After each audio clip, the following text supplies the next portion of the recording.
All right. Hey, everybody. Sorry for a bit of a late start.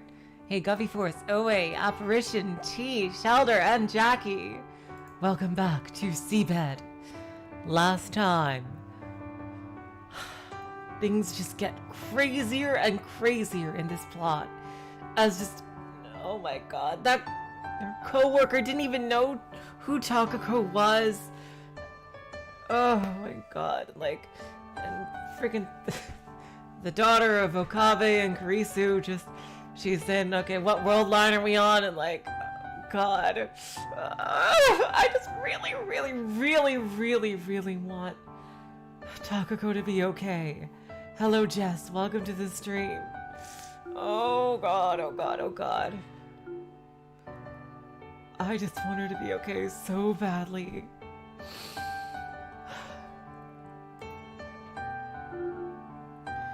Yep, there's only 5 save slots, which is a lot less than we're used to, so we're gonna have to, keep going back and forth. Let's get back into it.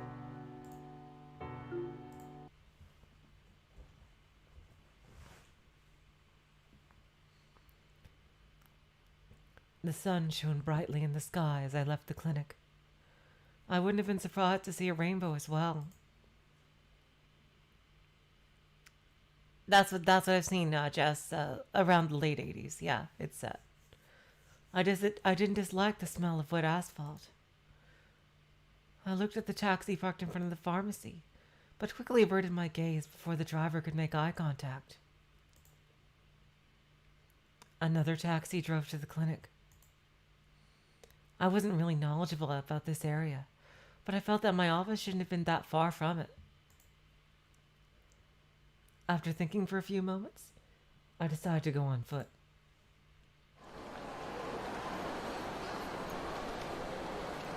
That is true. That is very interesting that emails would be mentioned in the late 80s, yeah. You'd think they would just do fax or something like that.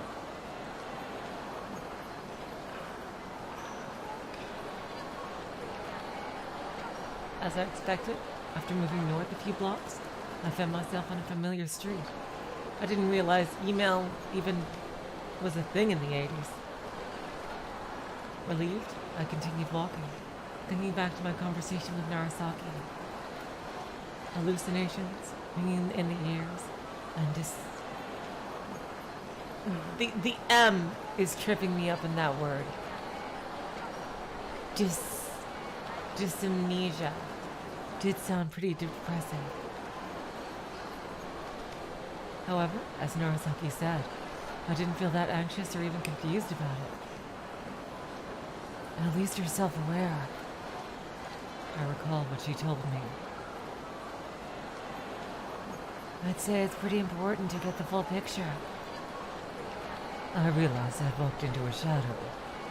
Raising my face, I stopped just a moment before bumping into a street sign. The last time I actually hit a street sign with my face was still in elementary school. Takako, however, kept telling me how it was a bad habit of mine to completely lose sight of my surroundings when I had something on my mind.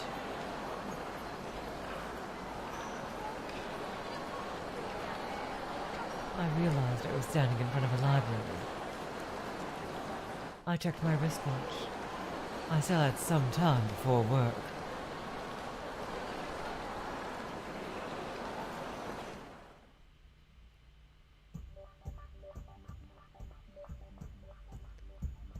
Psychology was in a different section from medicine, so it was a pain to find it.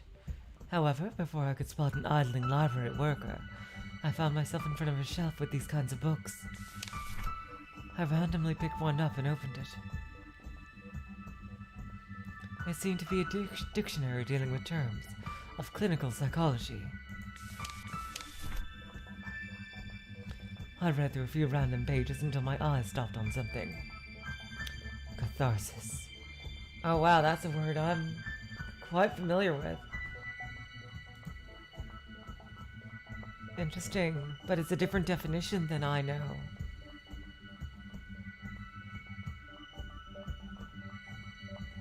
A method of treatment that makes repressed memories resurface in order to avoid an explosive buildup, making repressed memories resurface. That's true because she repressed the last time she saw Takako. Oh god, I hope it wasn't like her death or something like that. Oh god.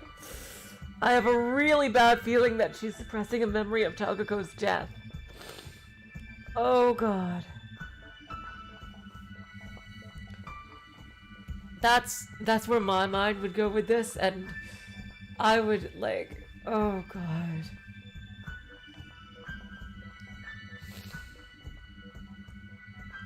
I would check the records to wherever they spent their vacation. Like, if she actually died there or something like that. But she said she's missing, but she's only saying that because she doesn't remember seeing her after that. So she could be dead, but like, if she were alive, then why isn't she with her? It's like, oh god. According to the definition I was aware of, the word referred to the purification of emotions. However, in the context of psychology, it also seemed related to what Narasaki was talking about, understanding the whole picture. I closed the book and considered the shelf again. In the end, I chose 2 books and brought them to the counter. As I left the psychology section, I stopped, wondering if I should perhaps borrow some other books, mostly for recreational reading. The librarian behind the counter noticed me lingering about. My god, it's been over a decade since I've set foot in a library proper. Like, jeez. I honestly hope that they keep having them just because, I don't know, they're nostalgic. Even though the internet has largely made them irrelevant. I love the idea of libraries. Oh! Damn. Wow. Her face is quite... Damn, she's kind of really intense there. Let's see, what voice should I give her?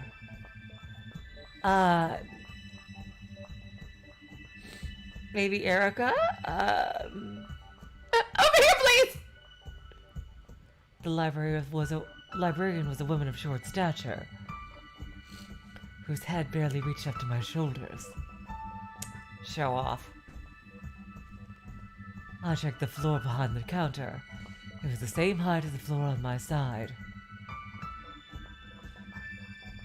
Do you happen to have a membership card? She addressed... Oh, perfectly. Okay. She addressed me in a slightly high-pitched tone. Okay. Yep. She seems really excitable. No. Is this your first time visiting? Yes. I'll prepare a card for you then. Can you fill out this form here? She placed a piece of paper and pen in front of me. I wrote down my name and contact information. How long will this take? I entered the form and glanced at the clock on the counter. Just a few minutes! I am the fastest librarian that ever lived! Her reply was quick and curt. I wish she was more specific, but I nodded and decided to wait. I placed 3 books on the counter, and the librarian scanned their covers with a barcode reader. I heard 3 beeps. I'm gonna keep the Erica voice just because I think that a librarian who yells all the time is a hilarious idea. If her character gets really serious, I think she might change it. I think I might change it, but we'll see. We'll keep that for now. She picked up the card that came out of a machine beyond the counter, gave it a final check, then handed it to me.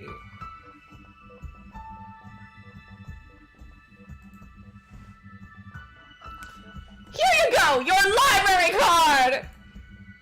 It really didn't take that long. I picked it up along with my 3 books.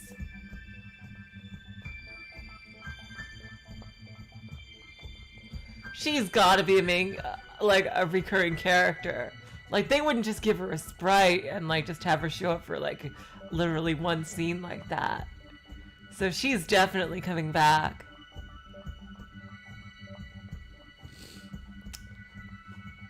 She's gotta be somebody important. She looked really intense. Like, my God. The sun was starting to set as I left the library.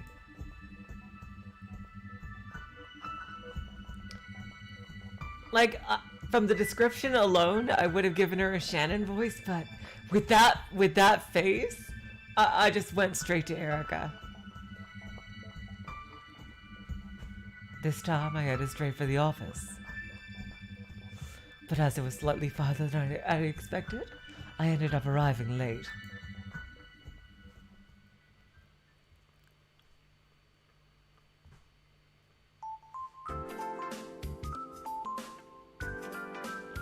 The hour arm of the clock above the entrance was pointing at the number 5 when I finally reached the office building.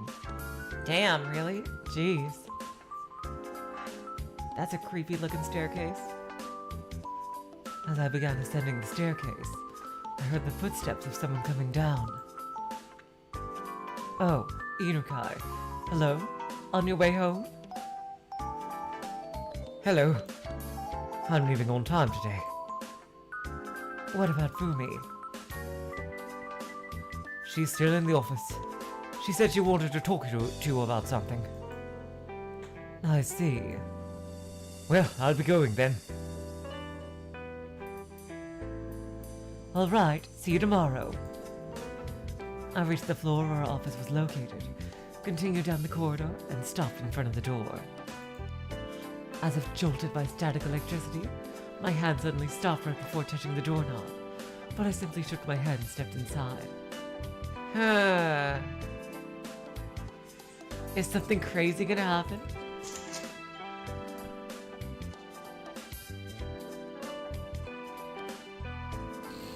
I'm back. Oh, hey there. Fumi replied right away. I turned toward the direction of her voice and saw her busily writing something at her desk. There was no one else in the office. Fumi was the only one present. I love that. She reiterates that to herself. Really fascinating. I walked to the whiteboard, turned my magnet upside down, and erased the brief note detailing the reason for my absence. Oh? It says here that Inukai is still in the office. He forgot his magnet again. I'll have a chat with him tomorrow without much sugar. I turned Inukai's magnet upside down.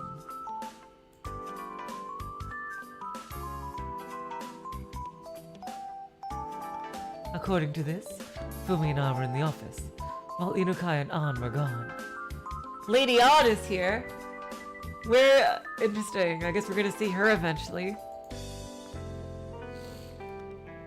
Her secret identity from being a phantom thief. I love Fumi's shirt as well. It totally suits her. Really adorable. I always love that kind of thing, like it's a button-down shirt but with the ruffles. It's like, it's both business-like, professional, and cute at the same time. Really awesome. As I returned to my desk, I spotted some new papers in my document tray. I've taken care of the receipt applications, so I left the bills in your tray. I see. Thanks. I turned on my PC, prompting lines of letters to appear on the black background of the monitor. I stood up and looked through the rest of the papers as my machine booted up. And back in the 80s and 90s, my family got their first computer in 1995. I can only imagine how slow they were to start up in the 80s. Like, solid state drives with instant startup was still a ways away. Hello, Void Dweller. You're not that late at all. You missed Erica being a librarian. That's basically what you missed.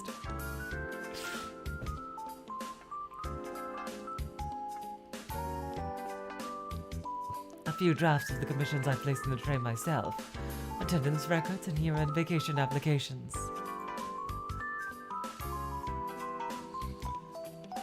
Does this schedule work for you? They have every extra days off at the end of the year, but fewer days at the beginning. We have fewer offers next year, so I had to agree to some extra challenging jobs. Yes. No problems on my end. Fumi straightened her back as she turned around to answer.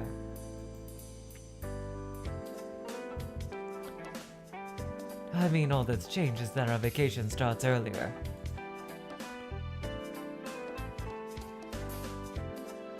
You visit your family home during the holidays, right? I imagine you might not be able to meet everyone if vacation times keep shifting. I think I switched them.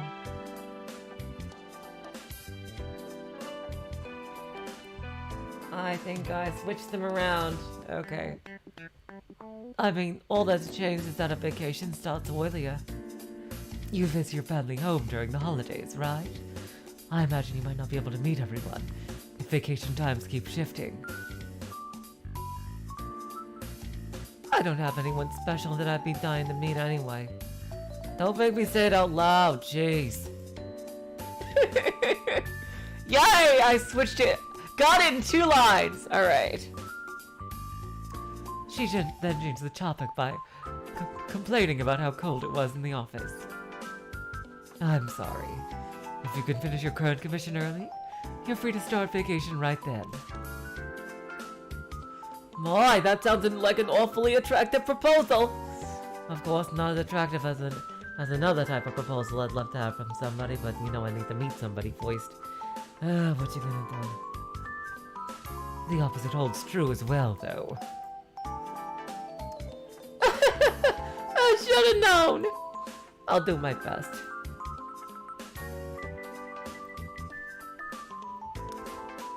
I copied the important parts from the papers into my computer once it finished booting up.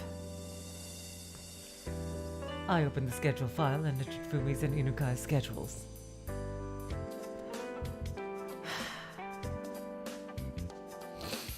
Oh god.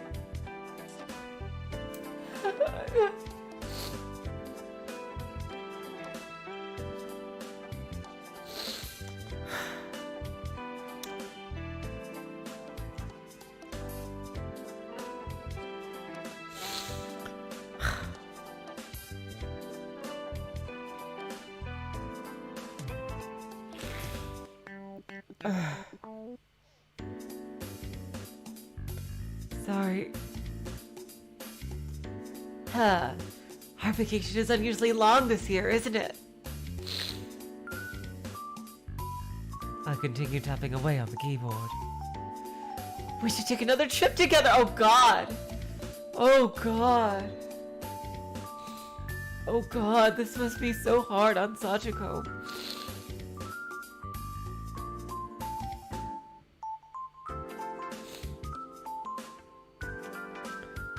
I'd prefer a place that's warm this time of year. What about the Mediterranean Sea? I missed my chance to swim in it last time.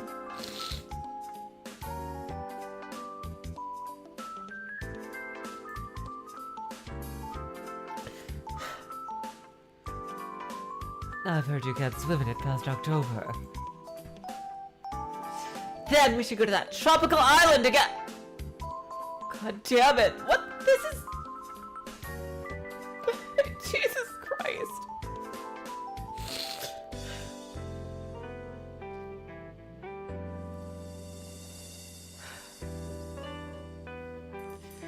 As I recalled that starlit tropical sky in my mind's eye, another voice from up close interrupted my thoughts.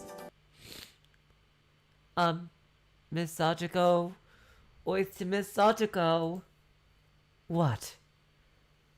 I was startled but didn't jump, and instead continues with faked calmness. Is something the matter? You seem to be talking to yourself there.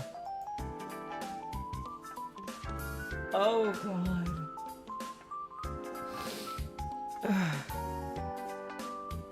It's nothing. Pay it no mind. Okay, then. She brought me some tea. Thanks. If you don't have anything else for me, I'll leave by 7 tonight. All right, go ahead. Fumi returned the tea tray to the kitchen and focused on her work. Would you like to have dinner together? Fumi addressed me. Oh. Sounds lovely, but I can't. There's something I need to finish. I see. Let's go some other time. Sure thing.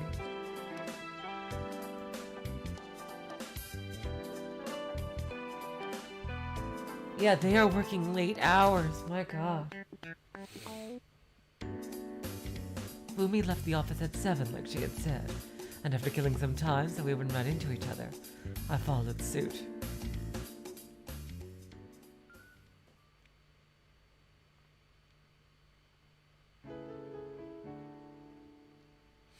That was the end of the chapter. Oh, I see. I see. It was close to finishing, but...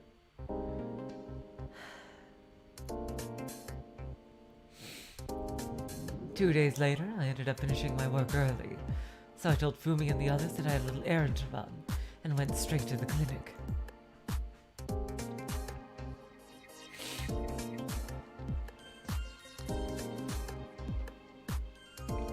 Upon telling Narasaki about it, she asked me if everything was okay with work. Adding it must be a hassle to jump through all those hoops.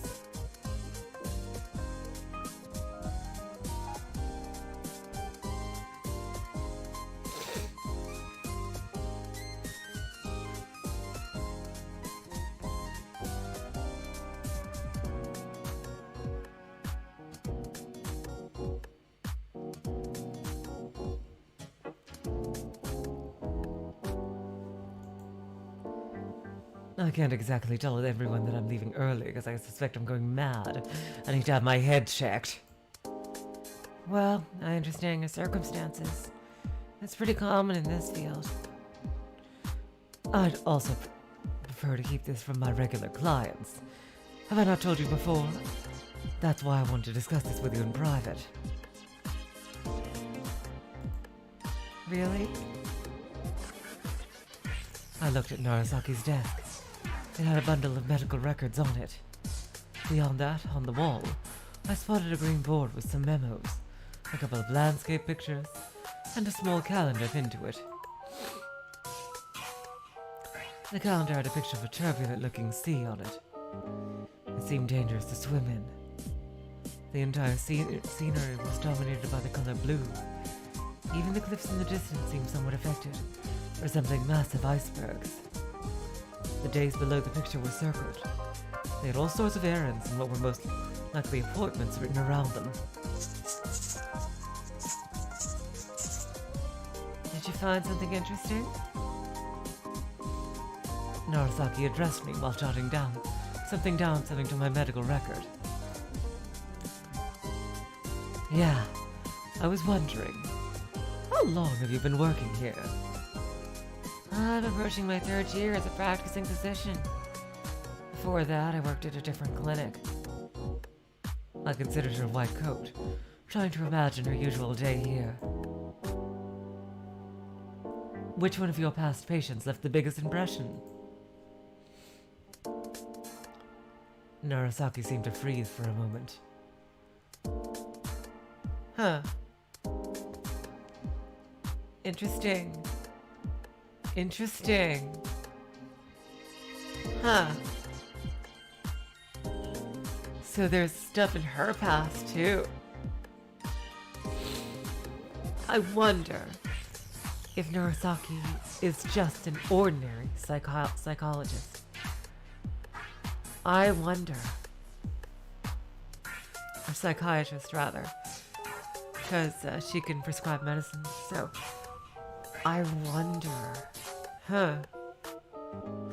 I don't know how crazy this story is gonna get or not, but this feels like I'm in the beginning of, like, I feel like I'm in the beginning of Steins Gate, honestly. I have to say, this whole thing, and it's not just Narasaki, like, this whole thing, the feel of it is giving me a very Steins Gate vibe. Like, at any second, there could be some huge, like, reality-shattering event that completely blows your perception of, like, what the story is going to be about. And, like, because, like, right now, it's pretty chill. Like, there's something that happened. We're trying to solve, like, a fairly low-key mystery. And I'm just wondering, which is very important to our main character.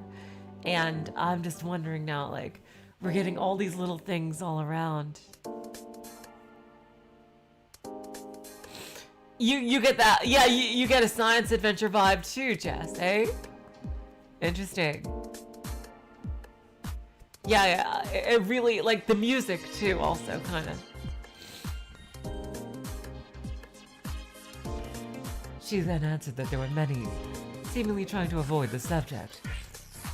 Realizing that it was probably a thoughtless question, I decided not to prod further. Now, interesting, this is very interesting because she really shouldn't have something to hide here, in that she should just say, oh, that's confidential, you know, like doctor-patient, you know, doctor-patient confidentiality and something like that, but her panicking might be a hint that there's something bigger going on.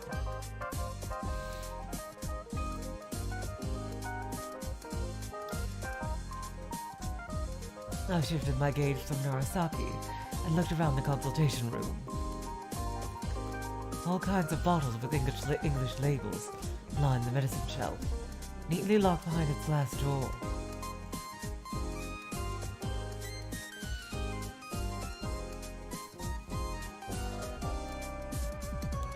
As I absent-mindedly gazed at the grated beaker, I realized that it went out of focus, with all the little blue lines on it blurring together. I rubbed my right eye. What's going on? You seem tired.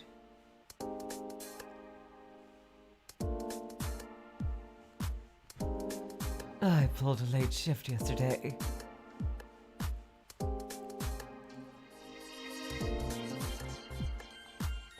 Yeah, it does seem way less dark, definitely, than Science Adventure. Yeah, definitely, Jess. But just that vibe. It's just the general vibe I'm getting. I returned my gaze to Narasaki. She slightly turned her chair toward me.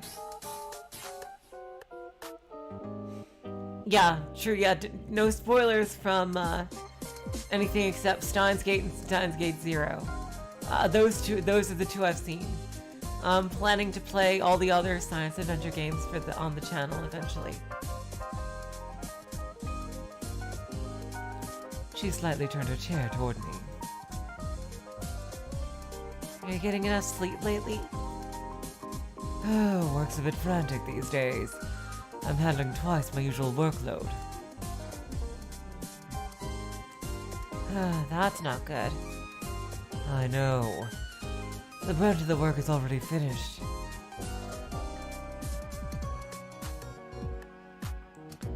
All that's left is to organize everything. So you're saying the worst part is already over? Yes. Well, be careful. A vacation does little good if you only end up ruining your health through overworking. I know that. Do you have any plans to go somewhere? Oh, not really. I see. Narasaki took a breath and spun her pen around the thumb of her right hand.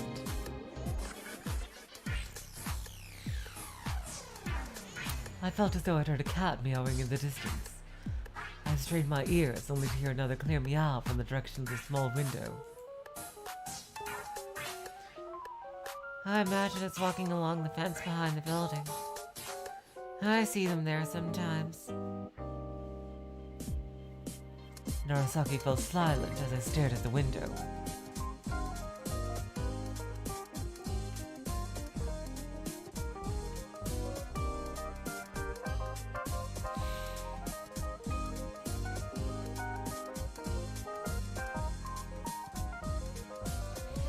We remained completely silent, but no other meows followed.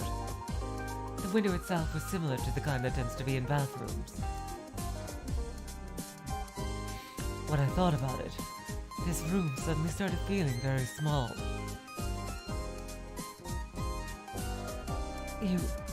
Usually have people in this room that tend to say some off-kilter things, right? Right.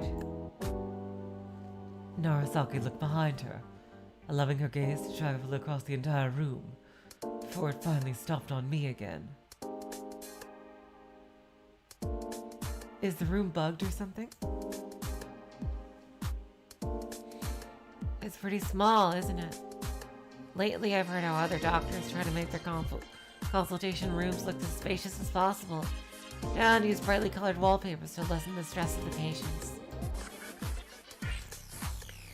It doesn't seem like you're doing that. I don't have the funds.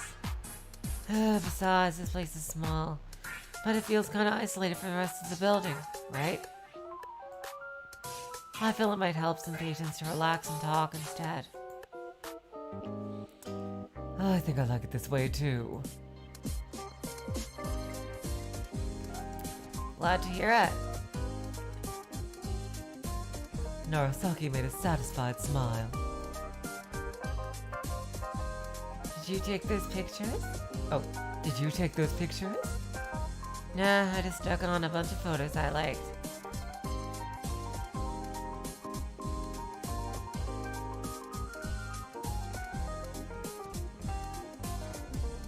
That's the Blue Grotto. Oh? I didn't even know that. You seem well informed.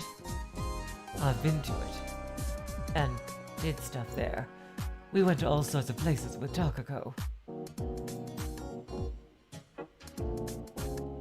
Such as... This is like, it feels like I'm trying to analyze every single thing that Narasaki is saying and doing here. Like, she seems to, I don't know. It seems like there's more than meets the eye here.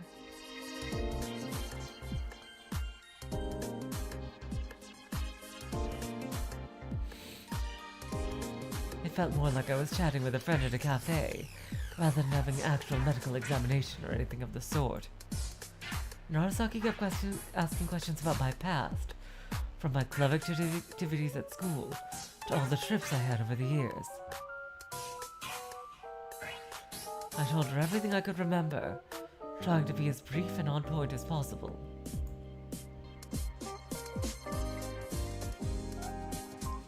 Narasaki wrote everything down, her white coat swaying as her hand danced across the pages of the white paper. She would also jot down some notes to my medical record once in a while.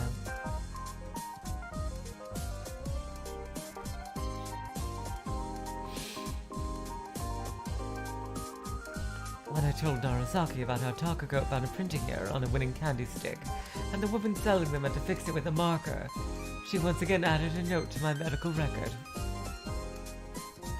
After heaving a brief sigh, I took a sip of coffee to have a break from all the talking.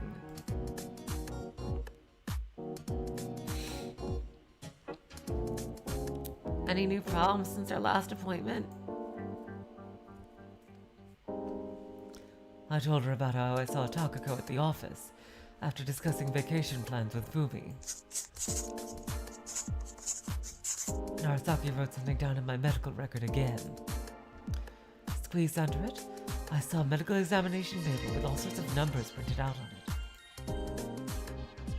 It looked like it could have been my blood test.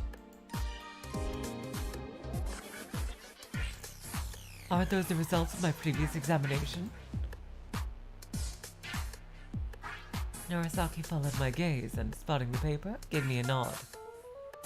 Did you find anything out? I want to know if she had come any closer to elucidating the cause.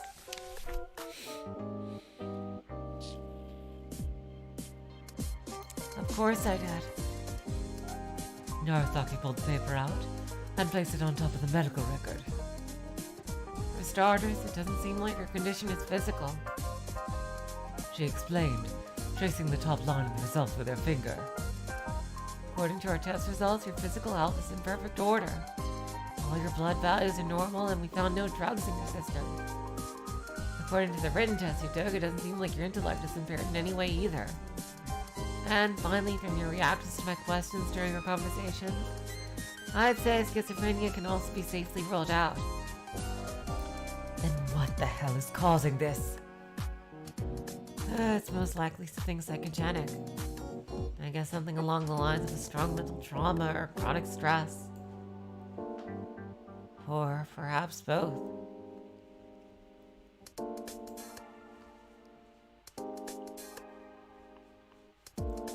I tried to consider both possibilities. I was busy with work, but I didn't have any severe problems. If anything, my company was on the rise. Oh, that's nice. My personal life had grown quite lonely without Takako, but it wasn't to the extent that I lost sleep thinking about it. I also couldn't think of any particularly stressful or shocking situations I might have been exposed to. Not in my private life, not at work either.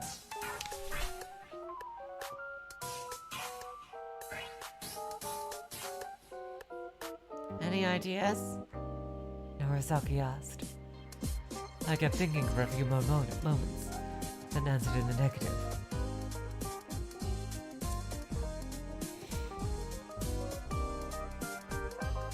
Narasaki nodded and leaned against her chair.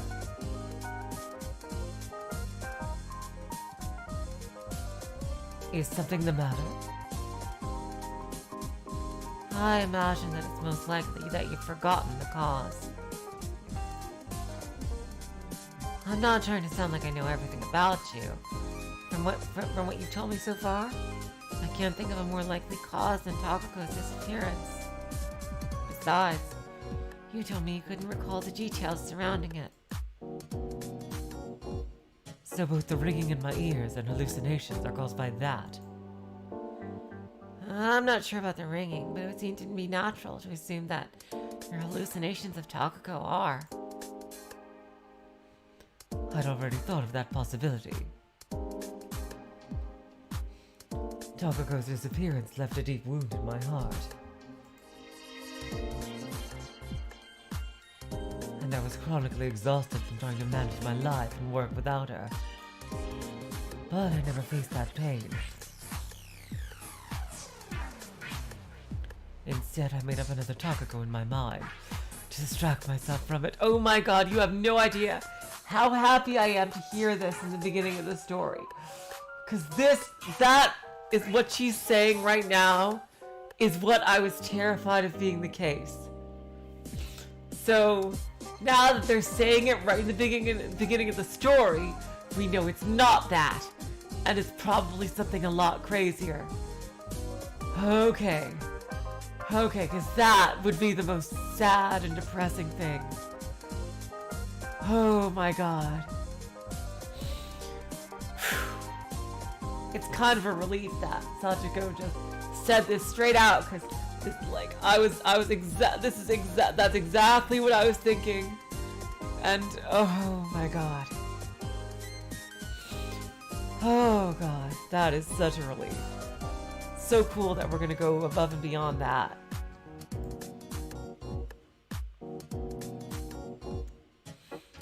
It seemed like you were thinking something along those lines yourself.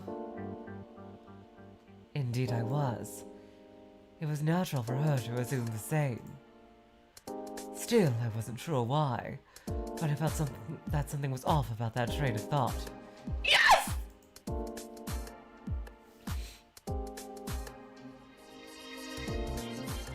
As I fell silent, Narasaki parted her lips and uttered the brief phrase. Everything has a reason or a cause. That sounds so ominous. Seemingly muttering to herself. Like, that sounds so ominous.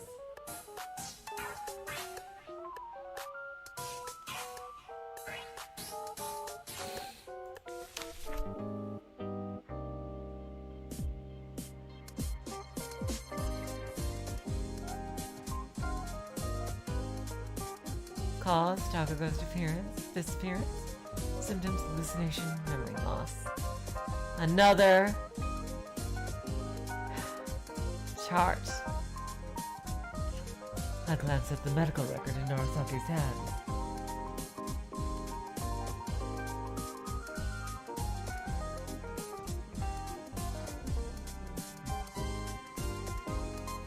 It had a cause and symptoms written down on some sort of diagram-looking thing.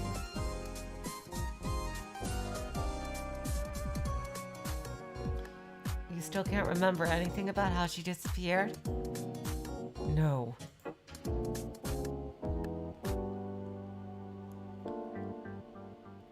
Oh my god!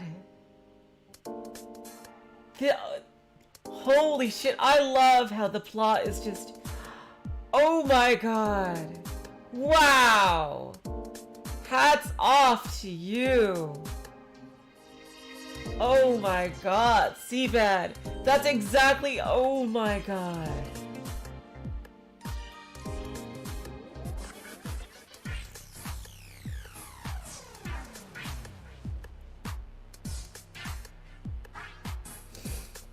That is exactly what I was thinking.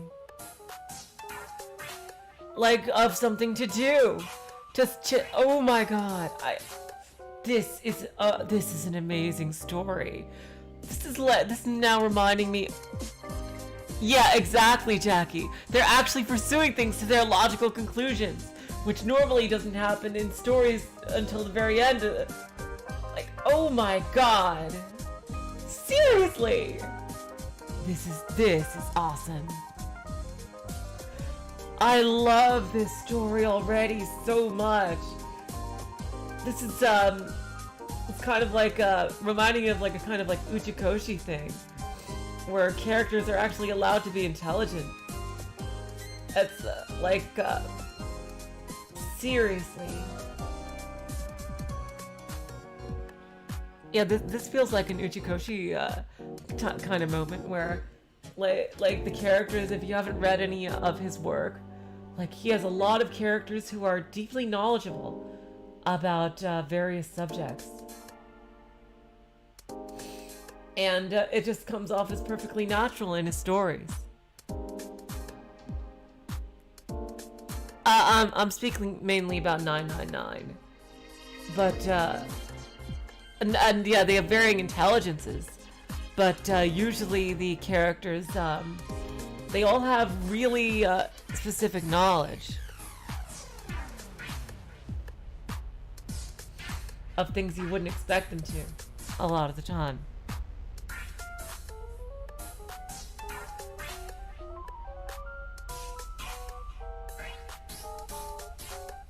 To tell the truth,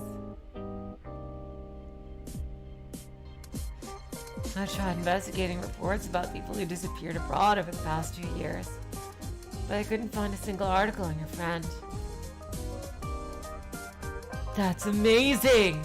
Then she could very well still be alive! You mean she hasn't disappeared? I don't know. Maybe there was simply no article written. Narasaki paused.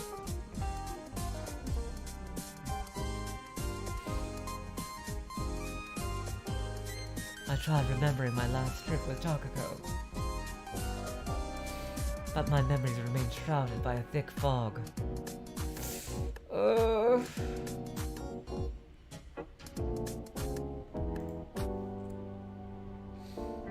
I can try. Holy shit, damn! Oh no, Clover got really dumb between 999 and VLR.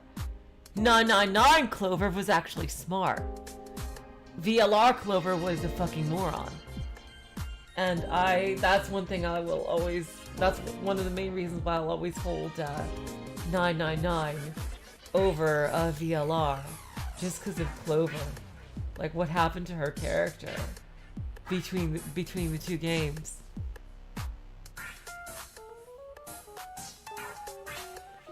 I can try bringing those memories to the surface through hypnotherapy. Hypnotherapy? You mean hypnosis? Like with a swaying coin and everything?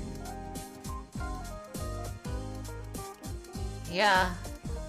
I could use a coin, if you insist.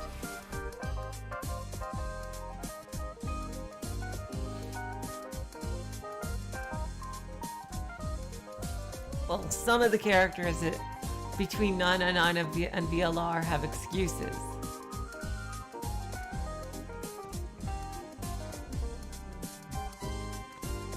For acting differently. Clover doesn't. Clover has no excuse for being a fucking moron in 999. I mean in VLR, honestly.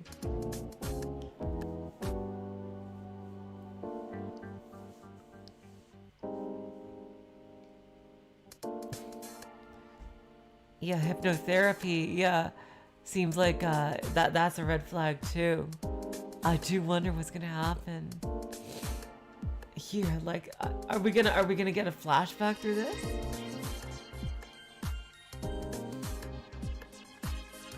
Narasaki pulled one of her drawers open and picked up a 5-yen coin from all the change scattered on the pen tray inside it. You can do that? The effectiveness varies drastically from person to person, but I've done hypnotherapy before. If Takako's disappearance really is the cause of your hallucinations, we might get a hint that could help with your recovery, provided you remember how it all happened. As I stared at the sizable coin on the desk, Narasaki placed her hand on it.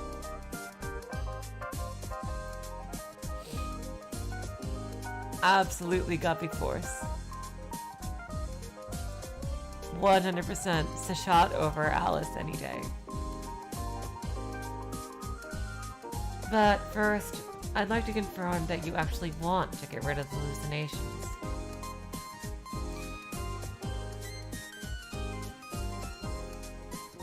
That's an interesting... I am just getting more and more impressed with this story as it goes on.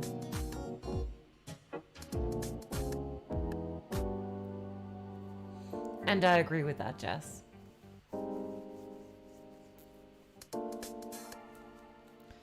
As I gave Narasaki a puzzled look, she explained that my symptoms were slightly different from all of the other patients she has dealt with. Yes! What's so different about me? The difference is that your symptoms don't seem to affect your life in any negative way. At least as far as I could tell. It really does seem like that, doesn't it?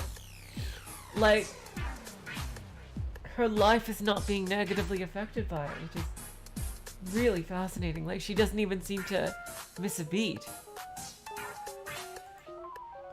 What do you mean? Well, what do you think are the main problems with hallucinations? I cocked my head to the side. For example, let's say a patient keeps seeing bugs crawling on the walls or crazed killers chasing them through the streets. That causes them to get startled or even start running when nothing is really happening. If that keeps happening periodically, well, you can imagine how it might become difficult for them to lead a normal life. That's what I meant by negative effects. However, in your case, it seemed like you spent at least 2 years leading an ordinary life despite your condition. That's true. Also, not only did you not realize there was something wrong with you for 2 years, but neither did your acquaintances. I don't believe a massive difference in perception, such as seeing a person who's not there, could go unnoticed for long. This is fascinating.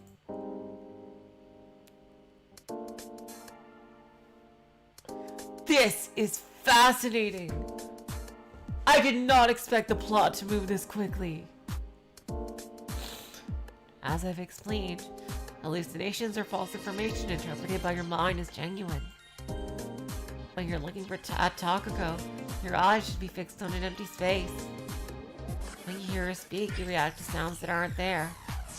Do you think no one would have noticed that for 2 whole years? Well, but Fumi just noticed that. Fumi just noticed that right now. Interestingly enough. Especially when you actually have conversations with her. She had a point. Now that I thought about it. My 2 colleagues seemingly showed no signs of finding anything wrong with my behavior. Narasaki regarded me in silence. I realized that Narasaki had not seen me act that way either.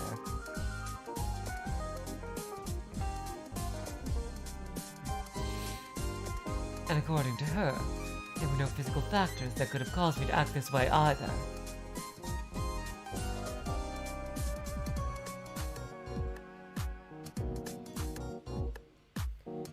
From her position, it might be even plausible that I was making all of this up.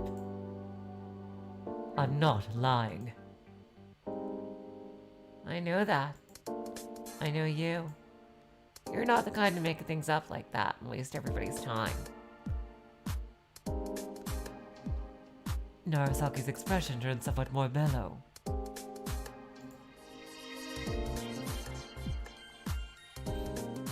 Well, I suppose it's possible you simply never had any conversations with Takako when the other 2 were present. That's not true.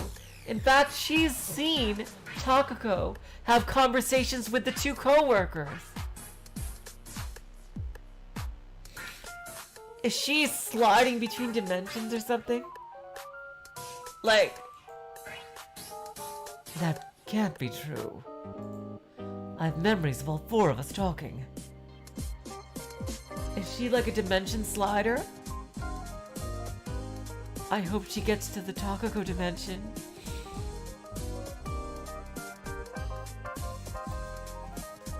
I may have been having conversations with her, but they certainly couldn't have. But they did, though.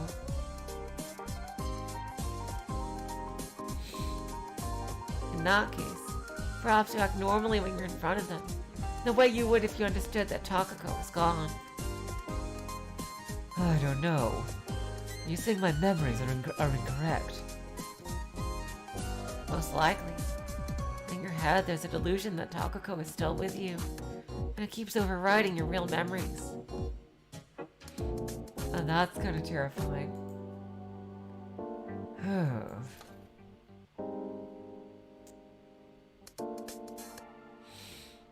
Exactly, Void Dweller. What about the whole candy situation?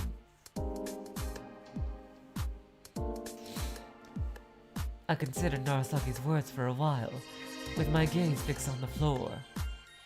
Soon enough, I heard the chair creak, which made me raise my face again. So, let me repeat myself. Are you sure you want to get rid of these hallucinations, even though they don't seem to interfere with your normal life? She continued without waiting for my answer. For example, there are people with alleged psychic powers that can see ghosts and auras around people.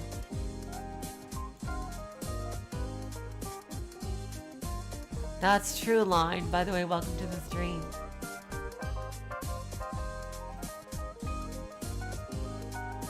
From the perspective of psychiatry, that's a condition that should be looked at. But from their perspective, it's not something they necessarily want to be cured of. That's because neither of those cause severe problems during their normal lives.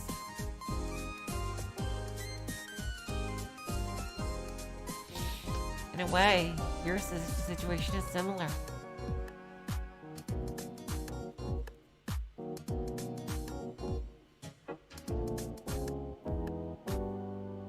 That's a very good question, Void Dweller.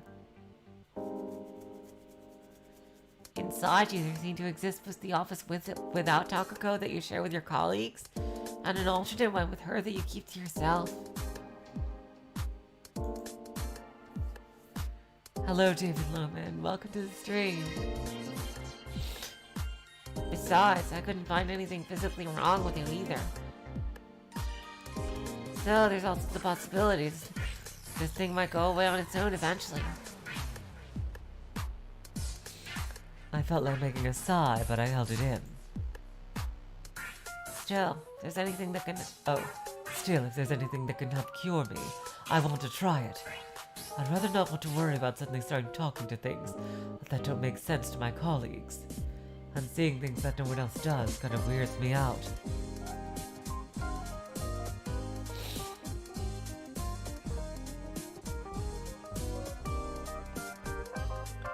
Narasaki broke our gaze as she fell in thought for a few moments, then looked back at me. Over that time, the pen in her right hand moved from between her thumb and index finger, traveling all the way to her pinky in wide arcs. Then it returned to its former position on the same way, almost like someone had rewound a tape. Well, it's not like everyone always sees the same things anyway.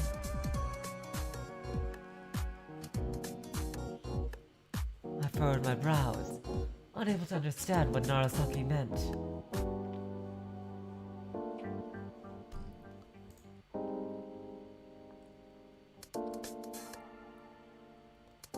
Oh, when I was a kid, I told a friend that a flower he drew in an art class had weird colors. But my friend thought those colors were beautiful.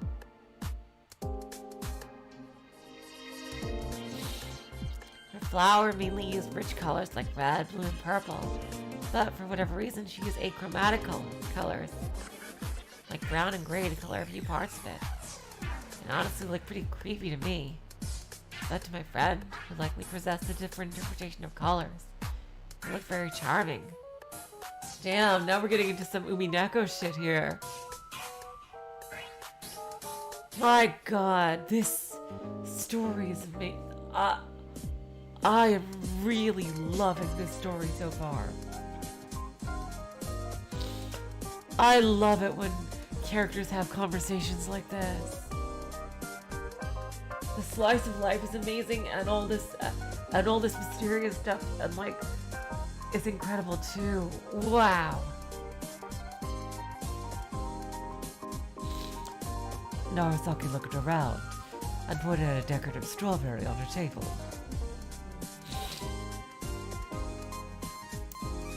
For example, we can both agree that this strawberry is red. However, there's no way to tell if the reds you and I see are the same. Yep, that's a classical problem that no one will ever truly know if we see, in the same colors or not.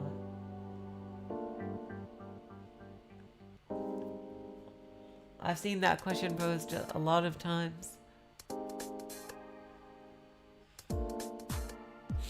There's no way to express such a difference in words, and it causes no misunderstandings either.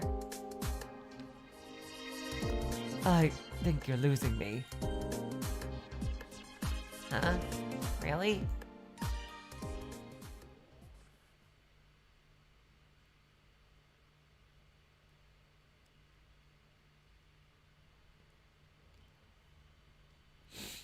I returned home, took a shower, and ate yesterday's potato salad leftovers for dinner. Then I slumped down into the sofa and began watching TV.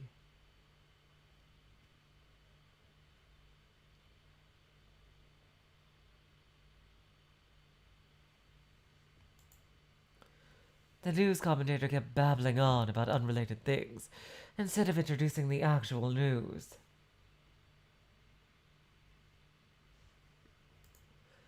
I kept absent-mindedly staring at the screen, and as I hadn't really paid attention to all the details of what happened and why, I realized I only remembered the opinion of the expert they'd brought in. I began my search for a less tiring program, and after a bit of flipping through channels, settled on the weather broadcast. In the days before the internet, can't go wrong with the good old Weather Channel. I also personally like to do the TV Guide channel myself. when I was bored as a kid and there was literally nothing to do. Of course, such a thing is unheard of in modern times, but uh, running out of stuff to do or read or see was actually very possible and common in the 80s and 90s.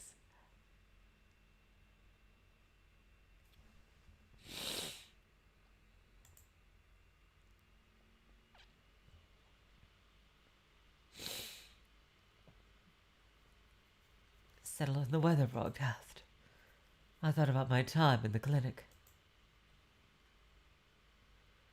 Narasaki told me that she needed some preparation for the hypnotherapy, so I was sent home right after the explanation of my test results. Give it some thought before our next appointment.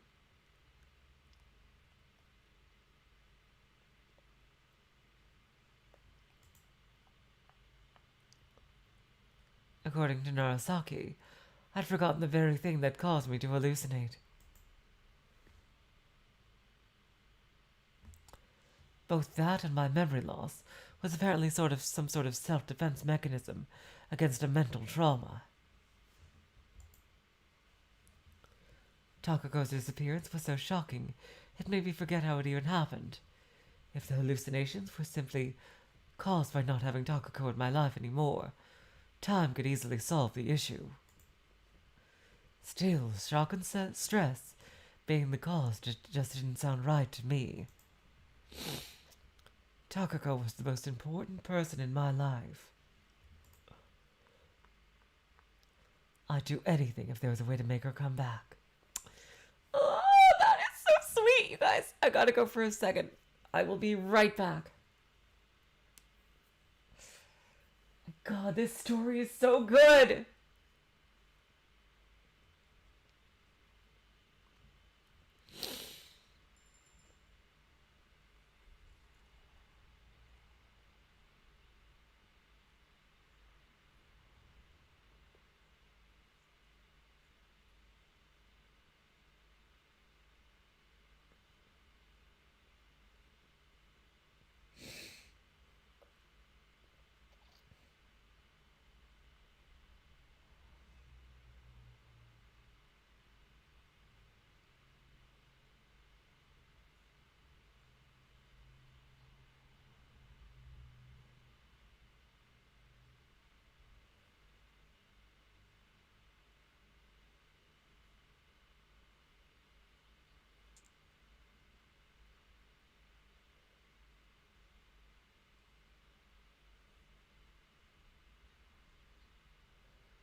Right, and I am back. Sorry I left you guys at a point with no music. Yeah, and that is why Void Dweller. It's the sentiment behind her feelings. I don't know. Their relationship just really resonates with me. And exactly, Jess. I really want to know how she reacted right after, but I have a feeling we're not going to know exactly what happened right after her disappearance until maybe near the end of the story, or at least towards the middle, because that seems like such a pivotal event. But I'm telling you, it is so lovely to know that there's more to it than just a simple, like, she died and Sachiko can't accept it. So she created this in her mind. Like, it's definitely, because they already brought up that possibility, it definitely seems like there's more to it than that. And that is just really, that just makes me ultra excited to see what it actually is.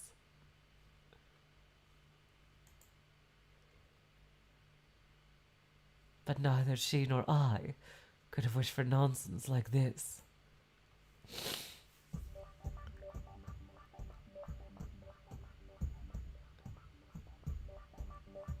Here we go. Oh my god, we're gonna do it. I wonder what's gonna happen during the hypnosis. As I returned to the clinic, I found Narasaki staring at her notebook. What are you reading? She gave me a glance and said, it's a record of some of my old patients. I gotta say, when this story started, I thought it was going to be very slow paced. But the pacing has been incredible. I'm sorry if I paused every 5 minutes to praise the fuck out of this story. I just really am loving it. This is.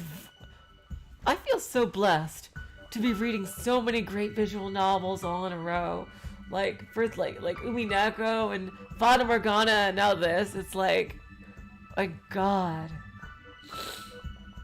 And Chaos Head is gonna be soon, and like, I just feel absolutely blessed.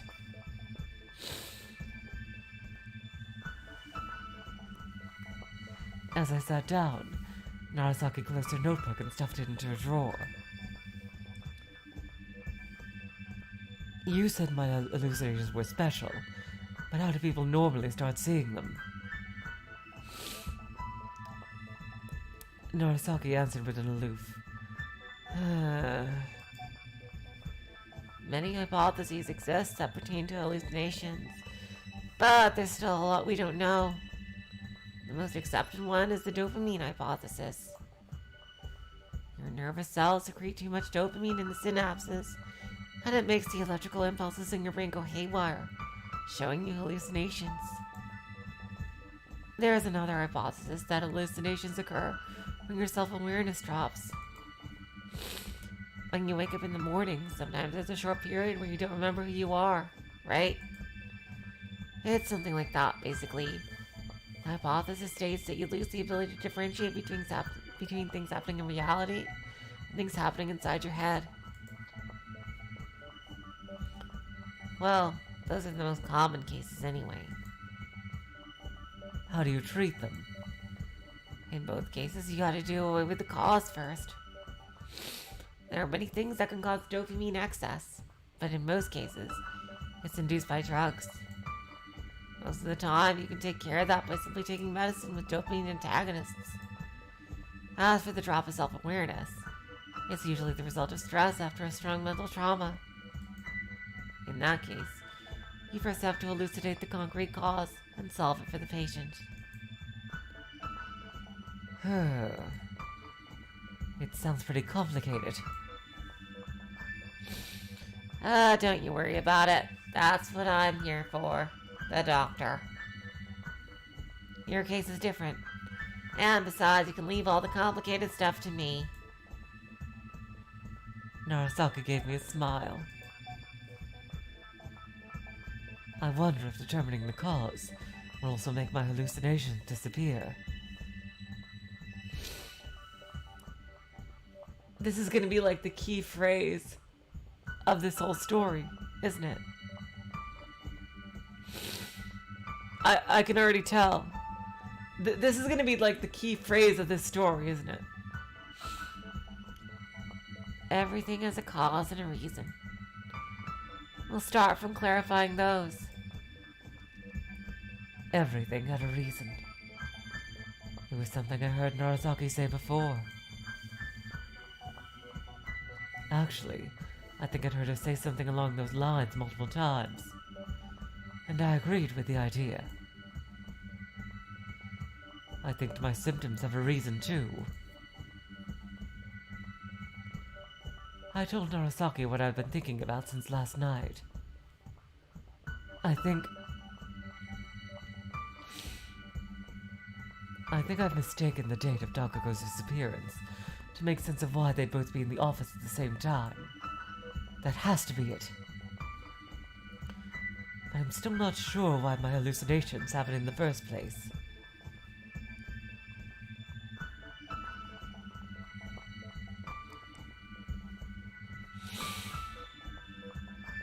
Even if her disappearance was an incredible shock to me,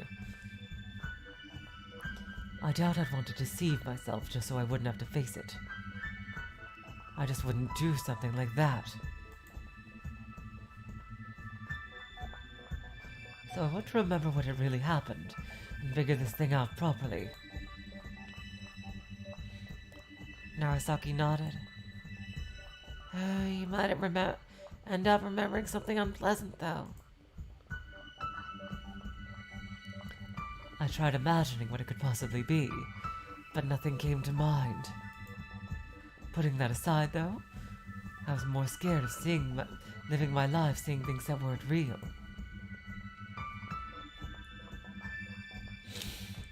Oh, God.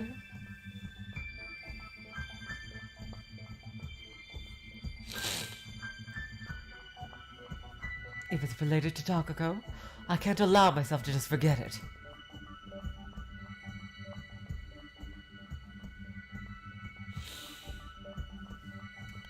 Narasaki picked up the 5-yen coin from the desk. Are you really going to use that? Narasaki made a silent smile as she attached a piece of string to the coin.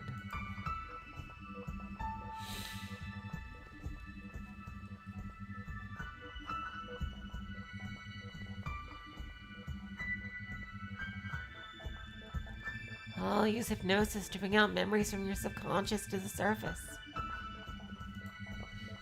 However, there's no guarantee that they'll be real memories. Whoa! This is gonna get insane. Perhaps literally.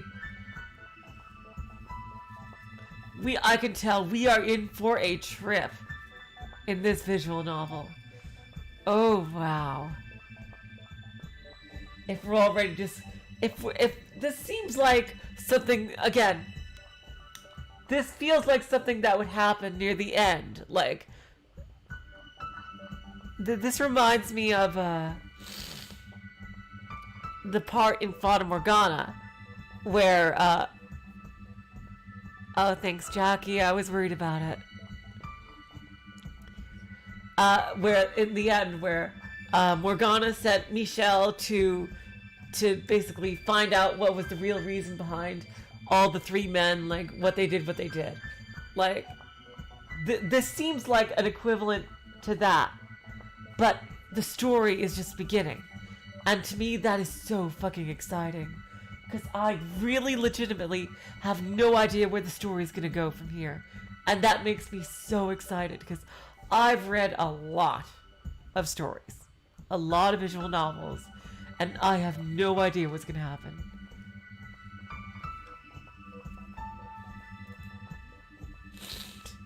There were cases when a hypnotized patient started talking about being kidnapped by aliens. Or their memories from the previous life. The brain has a hard time differentiating between real memories and delusions. So if something like that happens, What are we going to do? I'll ask you questions. Then I'll try my best to lead you to the answers that we need while you're in an unconscious state. So, it's all up to you, basically. Yep. Don't worry. I'm actually pretty good at this.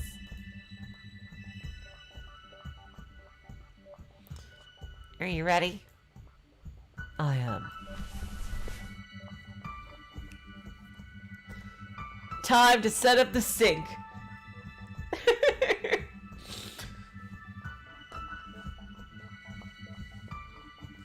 Like, just thinking of AI Somnium Files, and like Narasaki is going to sync with Sachiko.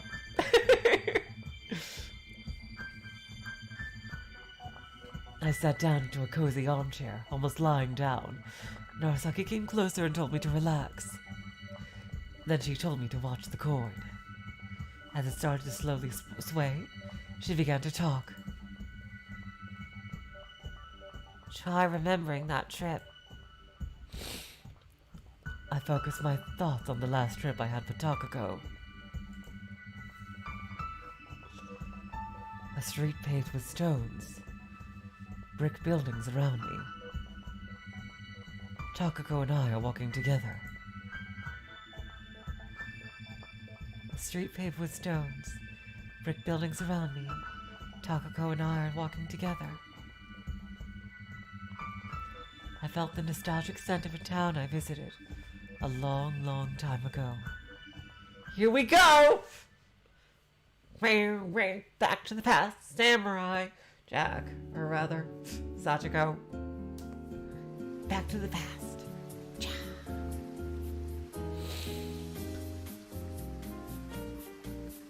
I was walking behind Takako, who kept looking left and right. I could hear the cool sound of running water as we continued down the stone-paved street, surrounded by tall stone buildings. At the end of the alley, we found ourselves in a small square at the very center of the old town. There was a giant fountain there. Are they in Italy? It looks like they're somewhere in the Mediterranean, clearly, because that's what the quote-unquote hallucination Takako was saying. I think they might be in Italy. In Rome, maybe. Or Venice. Or maybe they might be in, yeah, I'm gonna go with Italy. There was a giant fountain there. Marble sculptures lined the wall behind the fountain, with all sorts of engravings on its edge. It could be Greece, though, too.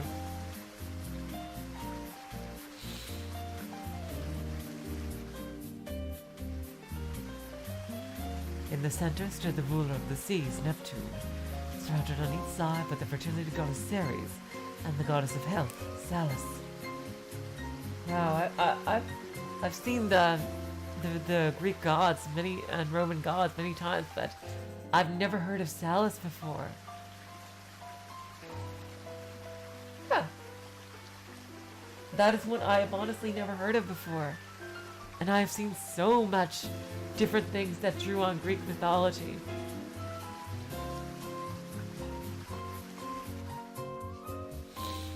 Water flowed forth from the legs of all three, trickling down to the huge puddle below them like a waterfall. Takako already had 2 coins in her hand. I hope I don't miss! Is it even possible with such a huge target? Just try not to hit anyone like you did at Asakusa.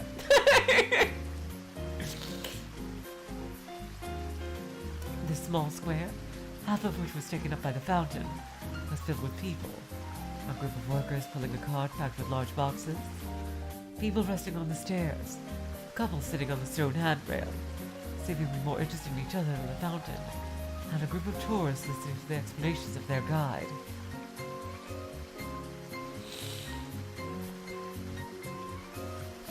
Takako turned her back to the fountain and tossed the coin backwards.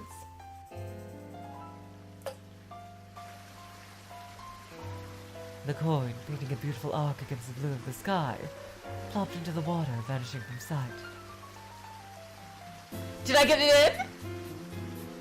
As I nodded, Takako's face lit up.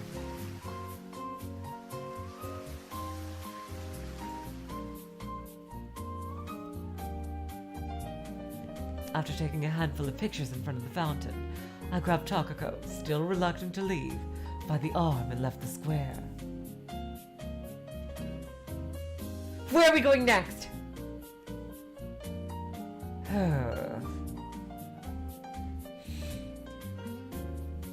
They really do apparition. As we entered the alley neighboring a gelato shop, Takako placed the camera back into her bag and pulled out the tourist booklet we bought at the airport, spreading the map that she kept inside it.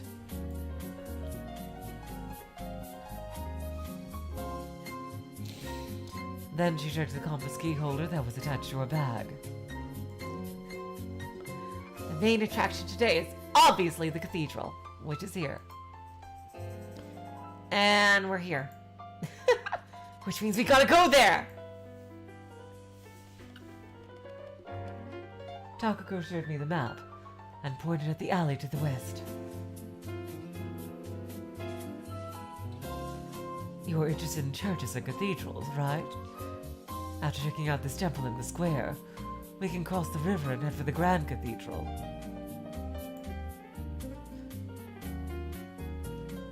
Takako pointed at the pictures in the booklet as we walked. I heard a rattling sound from behind the corner next to the shoe store. Whoa! Takako jumped out of the way of a yellow tricycle that suddenly appeared. Tricycle? I don't think a tricycle would kill her. The tricycle, its cargo box filled with red and pink flowers, creaked as though expressing some sort of discontent, then swiftly disappeared beyond another corner, leaving only a faint fragrance of flowers in its wake. It smells nice, Takako remarked.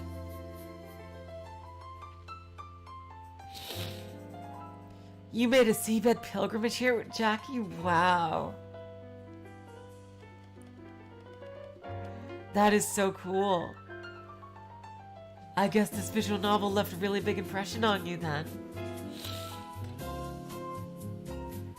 There were many stores in the arc-shaped alleyway, their display windows filled with a plethora of things. A wine store had a bunch of wooden boxes with bottles stacked in front of it. A confectionery had 2 transparent bags of colorful beans hanging above its doors.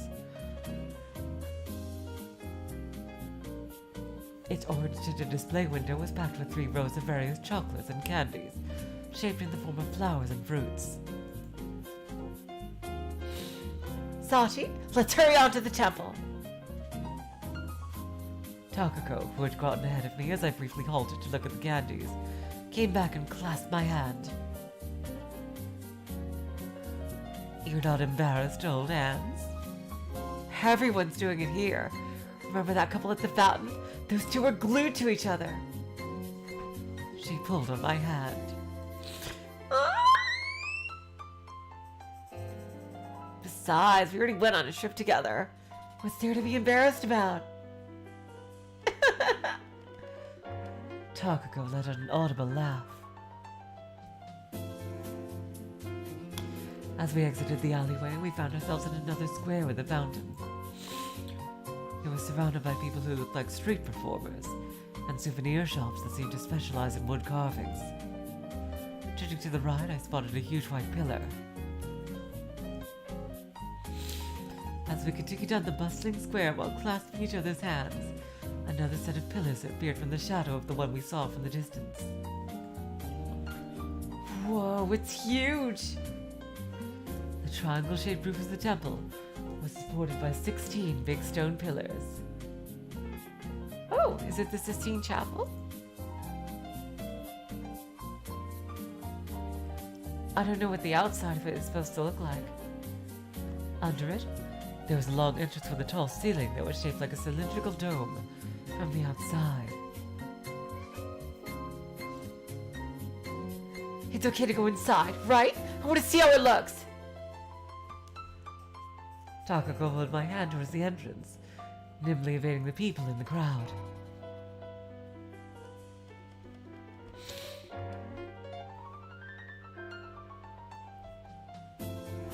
I looked up at the dome above our heads. Unlike the entrance, there were no pillars supporting it, and I could see the blue sky peeking out from the hole in its center.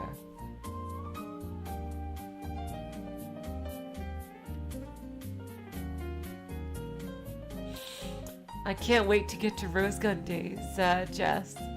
That's probably going to be after Higanbana. I'm probably going to go into Rose Gun Days. We'll see. Maybe, maybe not. Depending on how I feel at the time.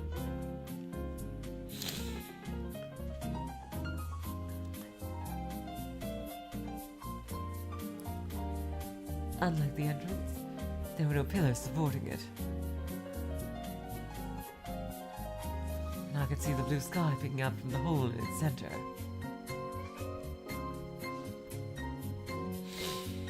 After admiring that divine-looking pillar of light, one continued towards the morning market that was mentioned in the booklet. Of course, by that time, Saconia Phase 2 will probably be out. So who knows what's gonna go on with that, you know? I imagine that's gonna probably throw a wrench into any plans I have going on at the time.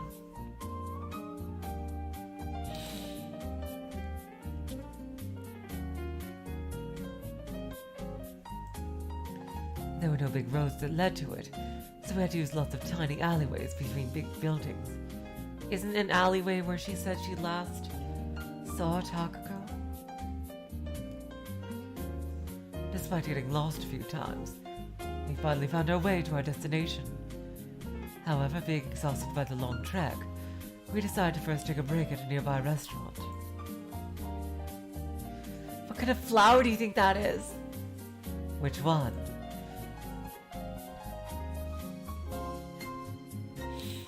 We gazed at the market from under the white parasols lining the restaurant's terrace. There were countless wooden stands next to each other. Every single one sported canvas roofs to protect them from the sun.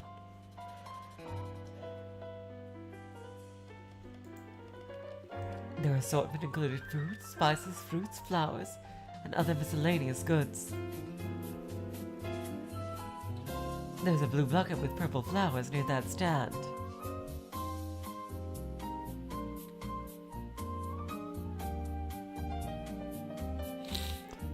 Exactly, apparition. Exactly.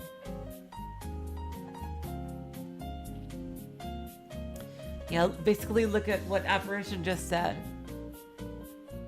It's all going to depend on, really, Rose Gun Days is massive? I heard it's not as long as Umineko by far.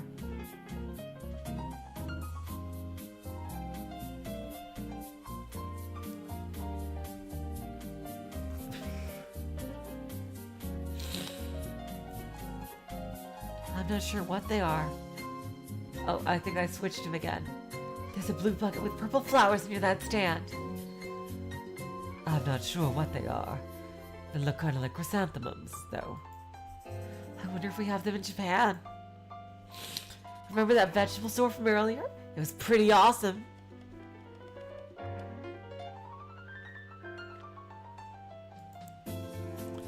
Who would have thought there'd be so many different species of tomatoes? I know Rose Gun Days has 4 parts, and from that, I think it's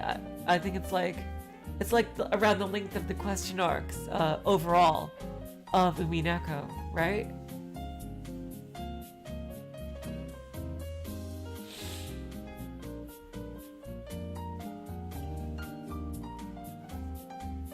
Who would have thought there'd be so many different species of tomatoes?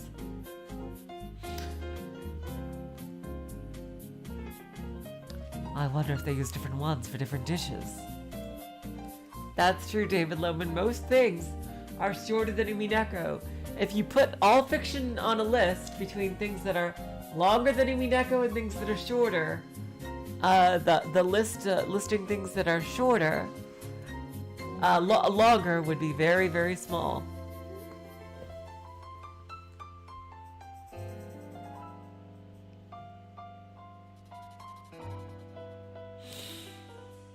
As we were discussing the market, the waiter approaches to take our order. You gonna order salad again? Yes. As Takako goes forward with the waiter, all the while gesturing like a crazy person, I glance back at the market one more time.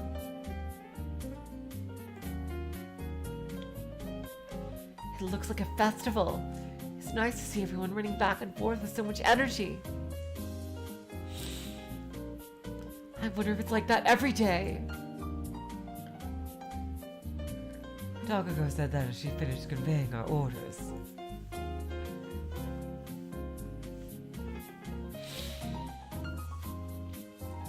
Seems like the square has served a variety of different purposes over the years. At one point it was a field of flowers. In another period it was used to stage executions.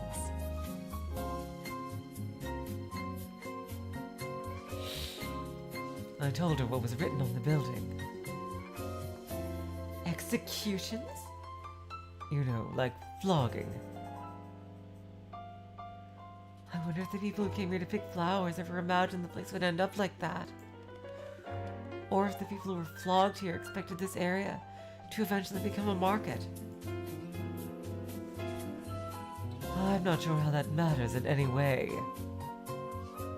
Takako shook her head, wolfing down the fruit she bought at the market. Like, try imagining someone in the distant past sitting in the same place as we do. What if that someone imagined that there would be a restaurant here and that a woman sitting there would be thinking about them? Wouldn't that be incredible? It would have been pretty miraculous for them to imagine that some Asian girl would one day be bringing it up to her girlfriend while chewing on fruits. I'm willing to bet it's about as likely as the birth of another universe or something. God, I hope that's foreshadowing.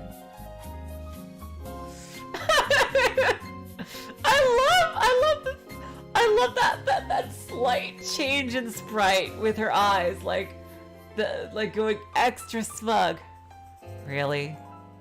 Or rather, even less likely than that.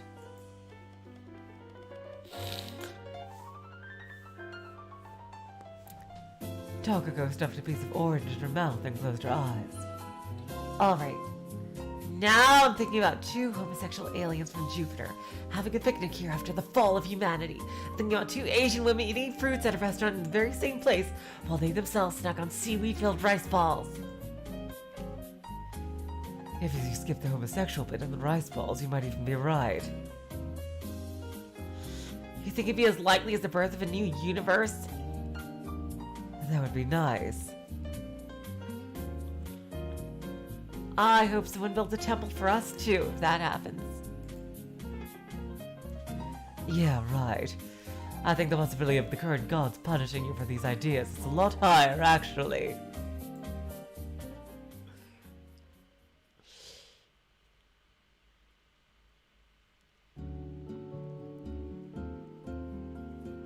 God, I love their back and forth. Seriously.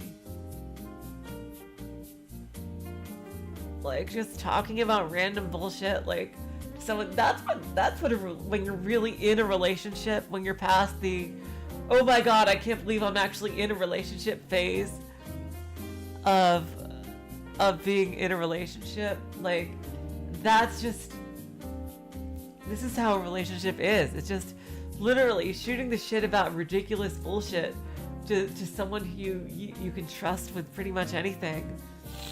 And also, you get to smooch them and do other things with them.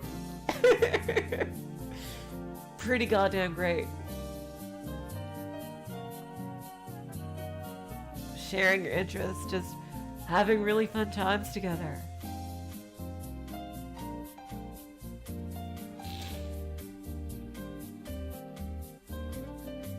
We stopped in front of a panini sandwich cart that stood on the middle of a stone bridge across the river.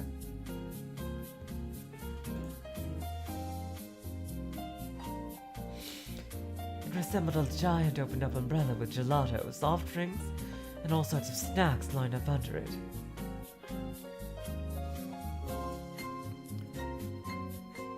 We bought some panini and drinks, and continued down the road. I still can't get used to how cheap everything is here,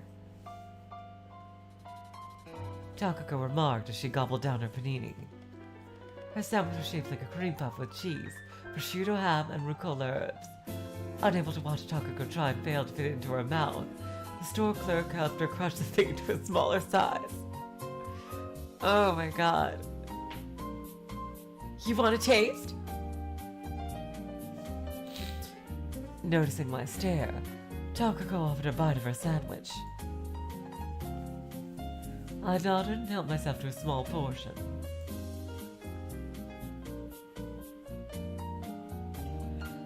The bread had just the right amount of crispiness to it, while the savory smell coming from inside it, combined with the taste of ham and cheese, resulted in a truly mouth-watering culinary experience. Kinda surprised you can get something this good at that price. The restaurant we had lunch at was pretty cheap too. I wonder if it's their economy. Could be. I answered her as I wolfed the food down. Then I took a sip of the Coke we bought at the same store.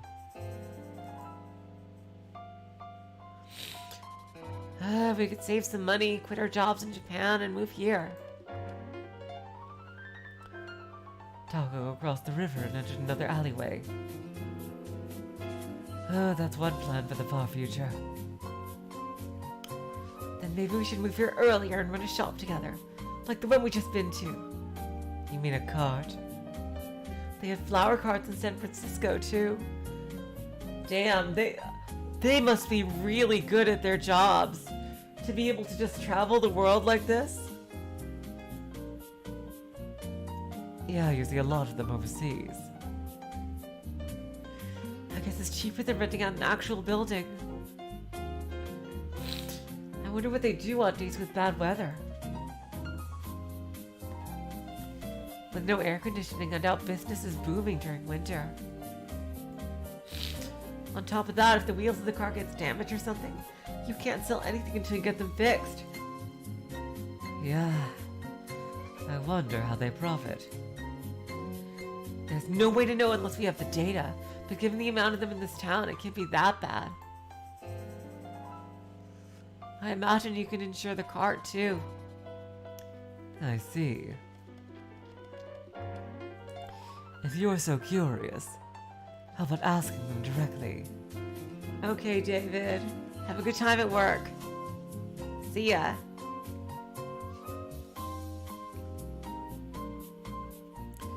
I found another car shop at the road down by the river.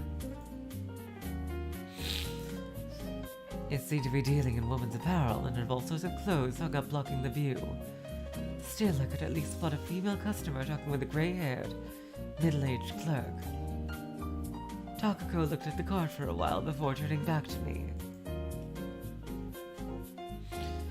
It would be cool to travel around the world selling her things, but I'd rather have a proper store so I can design it the way I want.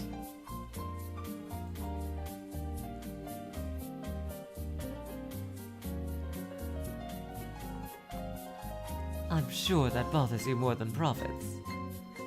Of course. In either case, we'd have to study the native language here. Yep. Let's do it together, just like we did with English.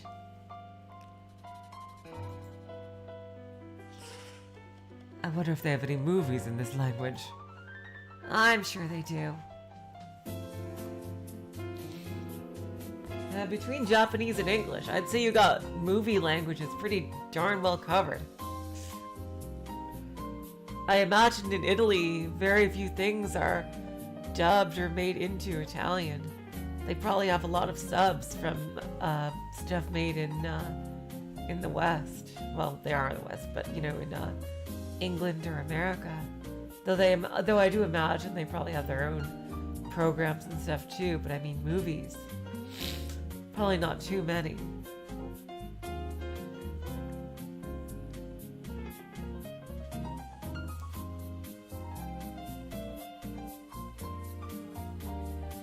Because I don't know, dubbing live action like never sits well,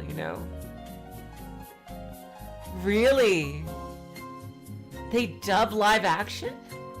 I could never get used to dubbed live action. Damn.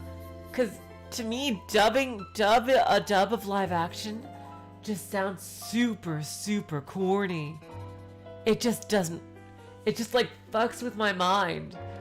Like to see something live action dubbed, it just feels really weird. I can't, like, as a little kid watching Godzilla movies, I didn't notice, but if I try to watch the English dub versions again of Godzilla, like, I just can't do it. It just sounds so horrible. So they really do dub it, eh? Like, I can't imagine live action stuff being dubbed. Because, like, would people even be able to take it seriously? Jeez.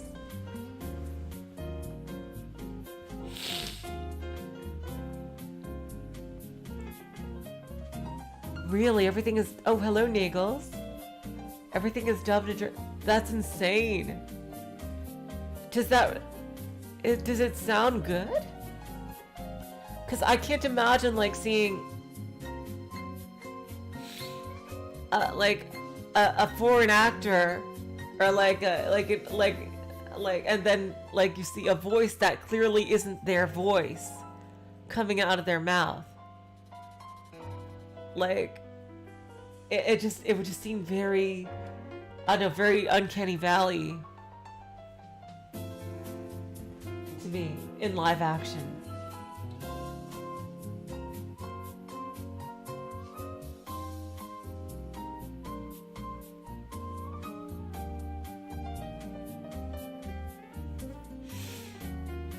Anyway, back to the story. Jeez. The sun peeking out from between the buildings surrounding the alley, sun peeked out between the buildings surrounding the alley, making Takako narrow her eyes. The edges of the brown-colored roofs cast many uneven shadows on the road.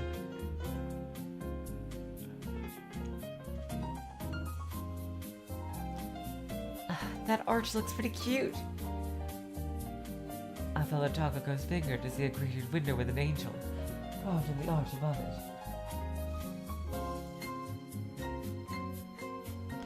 The wall was covered in green ivy, so it gave the impression that the angel was peeking out of a forest.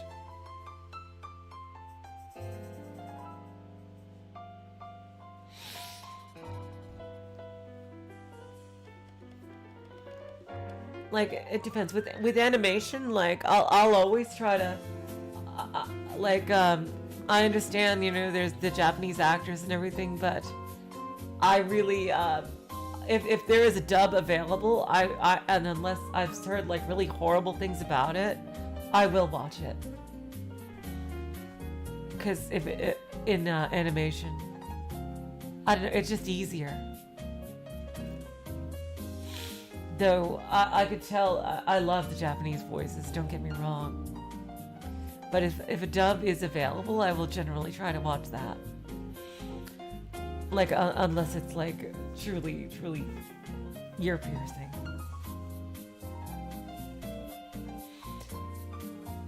But live action, I don't think I could ever watch a dub of something in live action and take it seriously.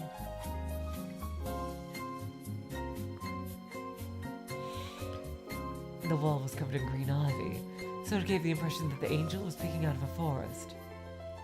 Apparition, do you know if there's a good stopping point soon? I wonder if some ancient artisan made it. I imagine that's the case. It's kind of cool to have so many old things remaining in your town, don't you think? I bet if we moved here, we could also pretend we were living in the Middle Ages. And that's all good and fine. But we should think about that after we finish paying off our loan for a 10-story apartment complex building with reinforced concrete. Damn, they are rich as fuck! Holy shit!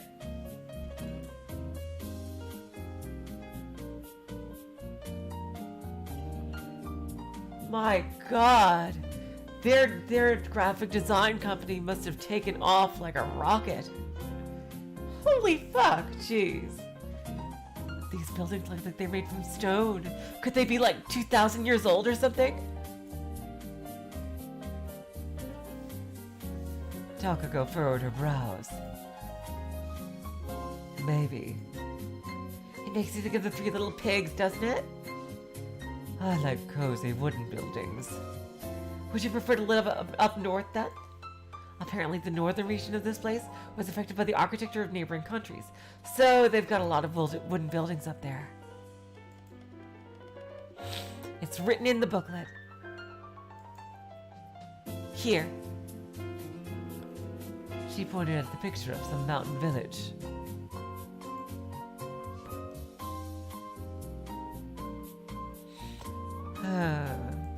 Well, I guess kind of way, but I'm talking about live action dubs.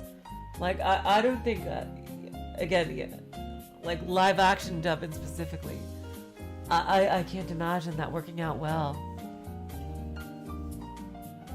But I guess maybe foreign countries are just better at it than what I've seen, than the ones I've seen.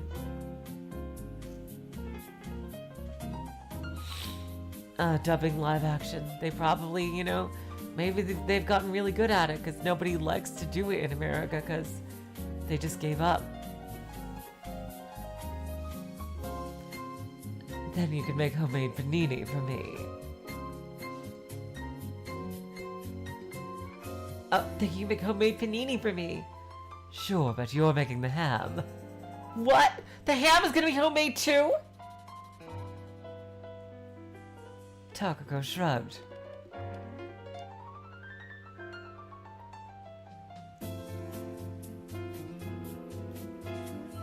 We continued down the road, our shoes clicking against the mosaic-laden pavement. It's that roof, right? Should be, but it doesn't feel like we're getting any closer. We could see the bluish roof of the Grand Cathedral towering above the other buildings in the distance. Long houses with no gaps in between them littered the streets, which made it impossible to take a straight path into any one direction. It felt like we kept walking around in circles for the last 30 minutes, without ever getting closer to that roof at all. Damn, there's an SCP like this. That's kind of scary. We lost sight of the roof completely after a bunch of buildings with brown roofs blocked it from view. Siesta time must have begun, considering there were only a few people wandering the streets. The rest were probably taking a break or napping. As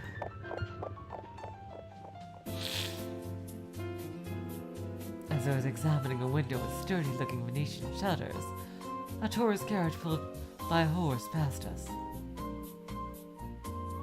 I'll go ask. Wait here. Takako darted after the carriage, disappearing into one of the small alleys. I hurried after her. Uh-oh. But by the time I turned the corner, neither Takako nor the carriage were anywhere in sight. Oh no. Oh no. Was it just something so sudden like this? That's awful. I bet she got lost like a dunce. That's really weird. Oh no. What a terrible way to lose somebody. Oh my god, just so suddenly like that. Damn, there really is an SCP like this. Holy shit, jeez. Oh my god. After checking my watch and realized it had been 5 minutes since Takako disappeared, I decided there was no point in waiting any longer. I continued down the coiling stone road, using the roof of the Grand Cathedral as my landmark. I also made sure to check the booklet each time I found a significant-looking Gothic-style building or a fountain. The booklet's pages seemed to look darker than before. Damn, that is creepy as fuck!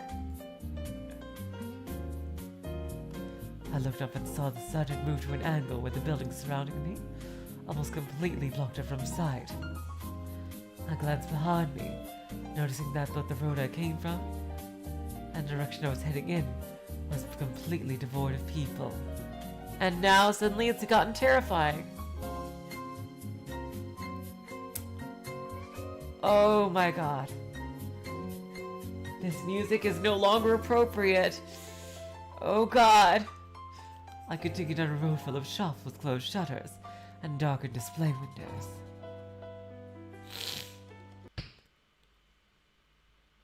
Oh, we got our sprite. Hey, we got Sachiko's sprite. I wonder why. Oh, there's a million SCPs. I don't remember the number, but it actually had to do with a place in Europe. Where basically you can get lost. There's a couple of them that this reminds me of, actually.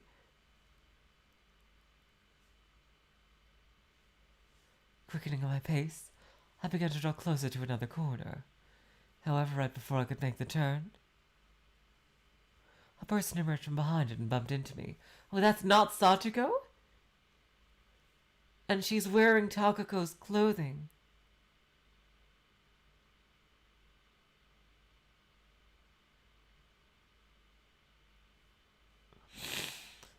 Oh god, okay, we are gonna stop at a cliffhanger then.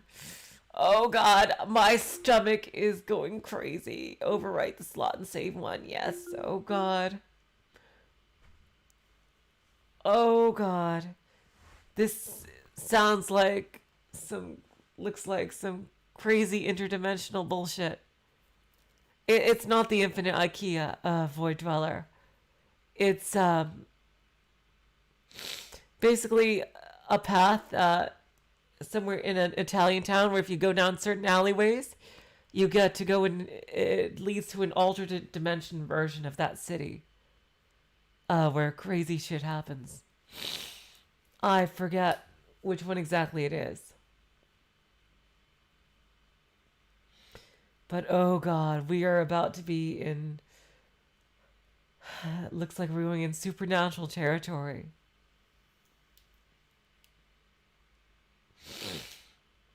So, oh my god, I really want to continue this so badly. But based on what you guys said, it's going to be a roller coaster or something from now on. Yeah, that is a little bit like JoJo.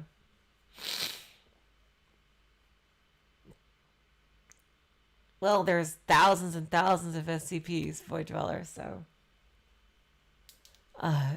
that's not surprising, but...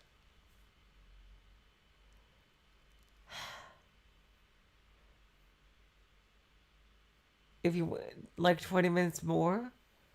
Huh. You know what? 20 more minutes? I can do it. Oh god, this is way too... I am way too invested.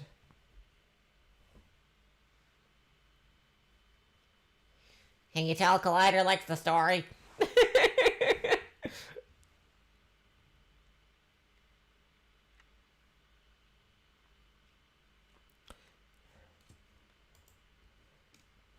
Oh, she's Italian. Whoa, scusi. I'm sorry.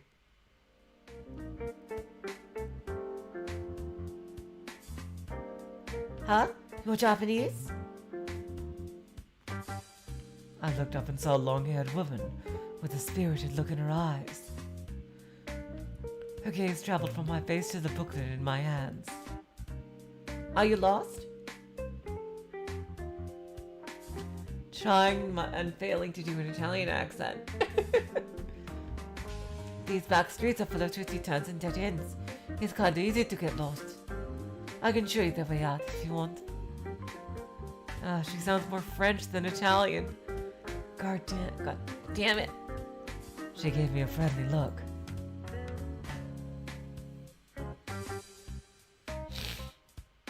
Oh, she's Japanese too. Okay. Okay, so I didn't even need to give her an Italian accent.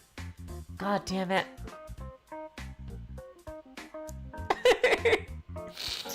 After I accepted her offer, she introduced herself as Fujisaka Nanae. Nanae. Is it Nanae or Nanae?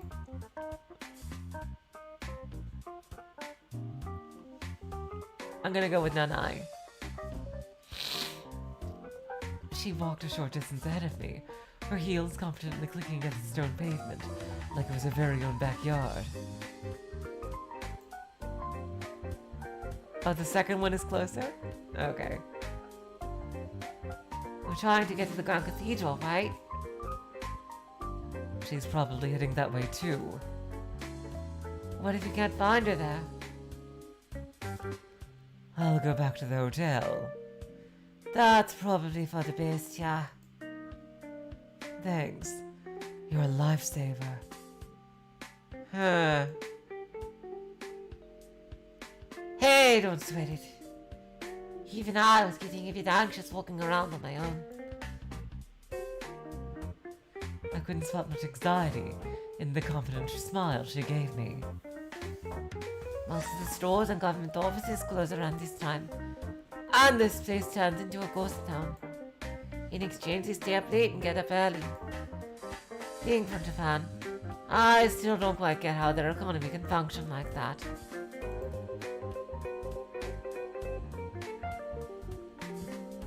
Fujisaka kept bringing up all kinds of subjects, most likely trying to find something that would help incite a conversation.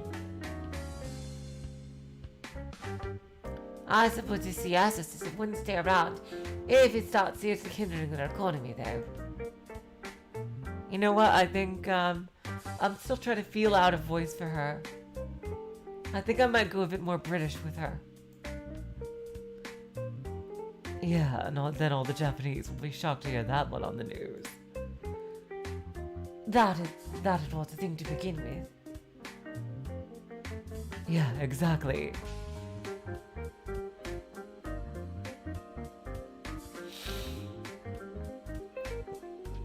I kept answering the questions she brought up as we walked. I myself tried asking a thing or two. Fujisaka came from the Kansai region. Oh! Okay, then you know what? Okay. Okay, then she's Kirie. And was a year older than me. Y'all were in kindergarten together? That's pretty incredible. Is it? Don't you have anyone like that, Miss Fujisaka?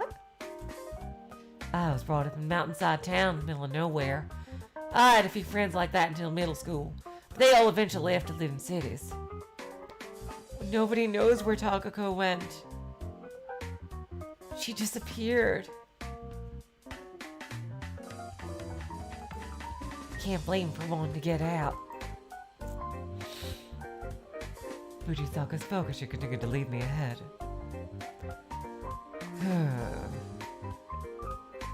What do y'all do for a living, Miss Mizuno? I run a design company. Only founded it recently, though. Y'all got your own company? That's pretty darn incredible. What exactly do design companies do anyway?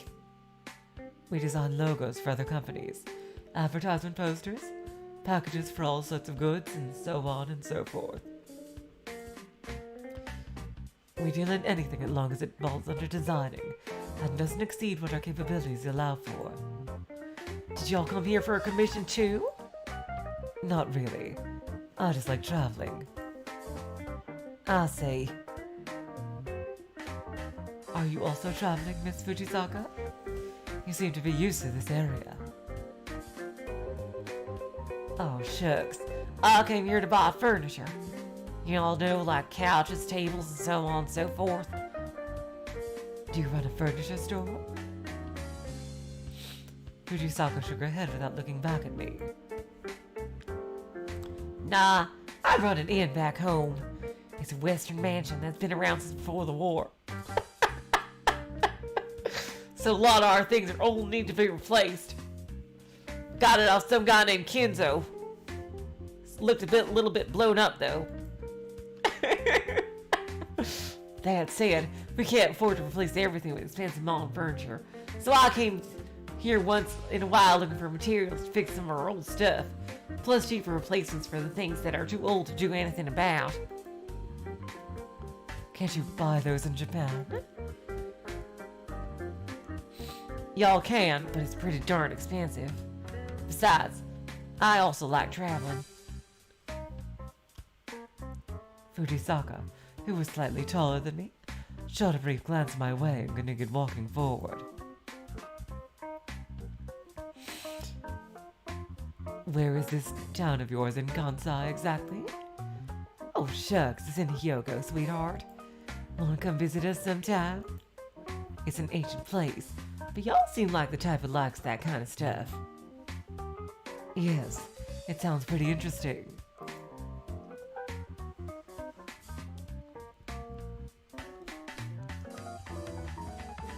Fujisaka pulled out a notebook from her jeans pocket and wrote down her address and contact information.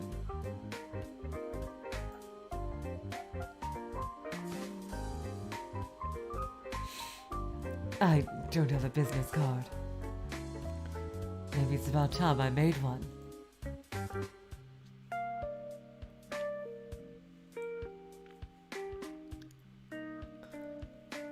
She tore out a page from her notebook and handed it to me. Oh shucks, in that case, I might visit y'all during one of my business trips.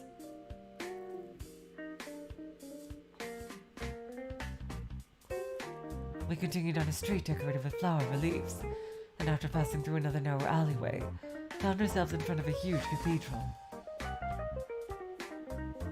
Well shucks, here we are. The silence that followed us through the long alleyways was instantly dispelled by the clamor of the tourists. This was by far the biggest square I'd seen today, made even more overwhelming by the grand cathedral looming above it.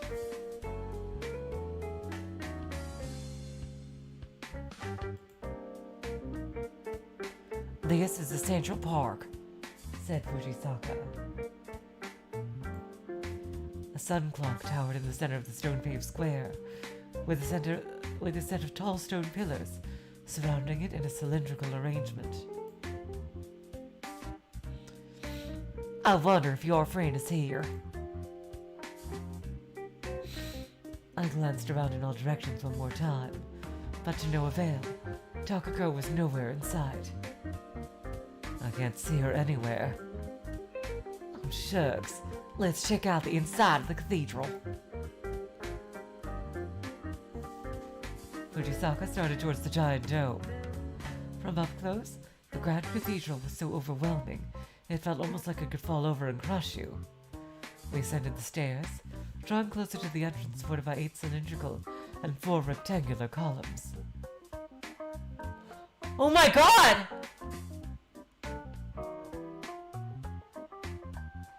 As I passed them, I suddenly saw a pair of green twin tails dance in the air. They disappeared behind the humongous gates. Found her! Just as I was about to hurry after Takako, Fujisaka suddenly stopped. I guess this is goodbye then. I can't go into the cathedral dressed like this. Oh, I read about that. You can't wear a t-shirt inside the cathedrals for some reason. She placed her palm on one of her sleeveless shoulders. I'd like to thank you somehow later. Oh, you're all are only gonna end up having to go through another adventure to find me. Rather than that, I think y'all should just enjoy the rest of your trip with your friend.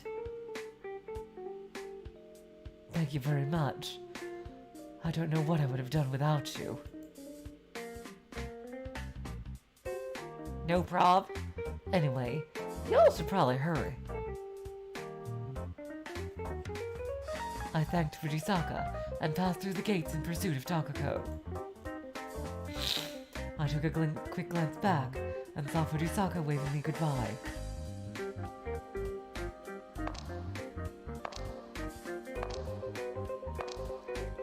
If the temple we saw earlier followed a simple is best kind of philosophy, then this one seemed closer to gorgeous is best.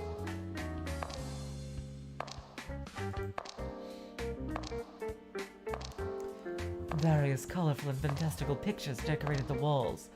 Everything from the pillars to even the handrails had some sort of carving on them. The pillar of light descending from the ceiling illuminated both the statues of angels as well as the painting of heaven on the walls. Not letting my eyes linger on one spot for too long, I looked around for Takako, finally spotting her ascending the stairs under the huge Tectorium. So she found her. So I guess she didn't disappear right here. I followed after her, making my way up to the spiral staircase.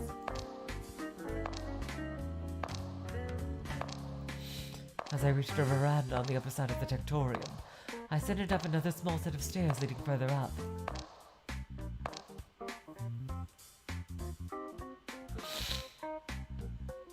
After going up another dark spiral staircase with no windows, I suddenly had to stop and narrow my eyes at the light coming from outside. The wind blew past my ears as I reached the outside of the Tectorium. Opening my eyes, I was met by the vast rust-colored cityscape stretching before me. I looked down at the central park and the various alleyways that Fujisaka and I traveled earlier. Sachi? As I looked over that breathtaking sight, all the while struggling to hold my hair in place against the fierce wind, I heard Takako's voice from nearby. She's here! Oh, thank God she didn't disappear yet. I was looking for you, Sachi. Oh my God.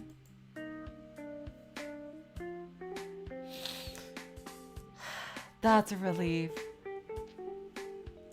Takako, her expression colored by surprise, made her way through some people in the narrow passage and approached me.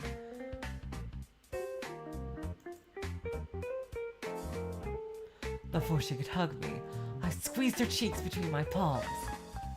And just where did you go? I got disoriented after losing that carriage. And then I spotted this bluebird and started following it. Before I knew it, I was in the square. What are you, Midal? Jeez, did the sight of an ancient town make your brain leap into a fantasy world?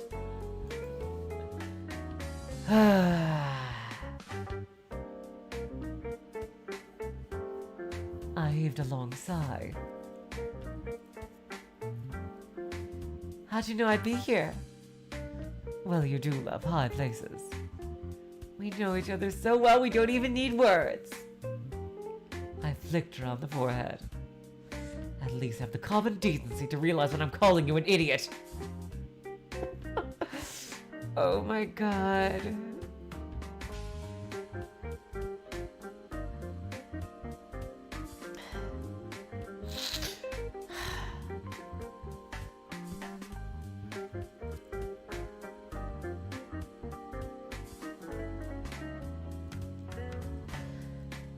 I love their interactions.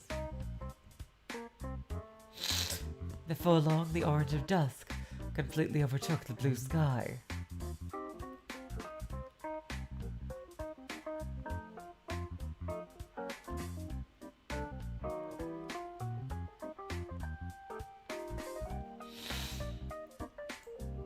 The town below us seemed to have regained its life, as people slowly began to fill the formerly deserted squares and alleyways.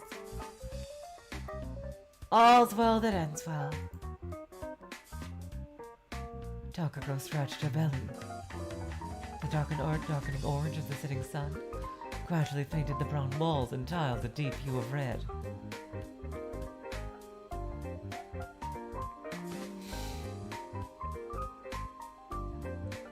Although the buildings seemed to be lined up haphazardly below us, creating nothing short of a maze, all their windows were perfectly designed to be on the same height. It felt as though they were forming a giant tree, with numerous branches extending across the town.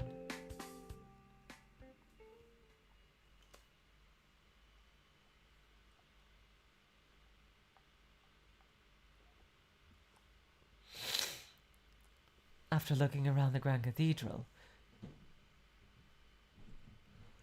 and enjoying the nighttime streets for a while, we returned to the hotel. I drifted off to sleep pretty much the moment I climbed into bed, and ended up having a surprisingly vivid dream. A blonde girl in linen clothes was collecting flowers in her basket, standing in the field that would later become the market square. It all kind of reflected what Takako said back there. I continued observing her, being seemingly transparent myself. As I approached the girl to get a better look at the contents of her basket, she abruptly looked me straight in the eye, even though she wasn't supposed to see me. Now this is reminding me of Fata Morgana. In that moment, the flower field disappeared as though swept away by a hurricane, turning into a field for executions. A man adamant to preach a philosophy that contradicted the tenets of the local doctrine was seized by the Inquisition and burned at the stake for refusing to renounce his beliefs. I felt as though his panicked eyes had been glaring at me through the flames. The next day, I told Takako about my dream as we moved south on the high-speed railway. She said her dream had aliens instead. She then started describing their countless characteristics and proceeded to never shut up about it.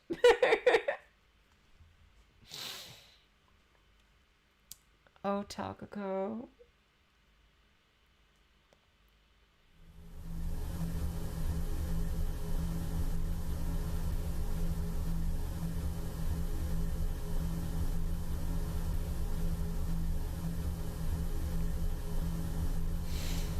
Is this it?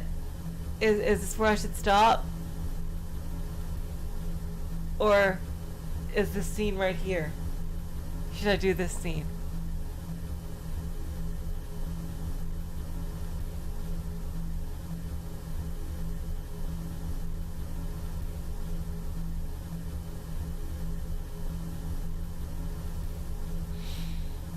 Apparition, do you know if I should do this scene? Just a little more? Okay.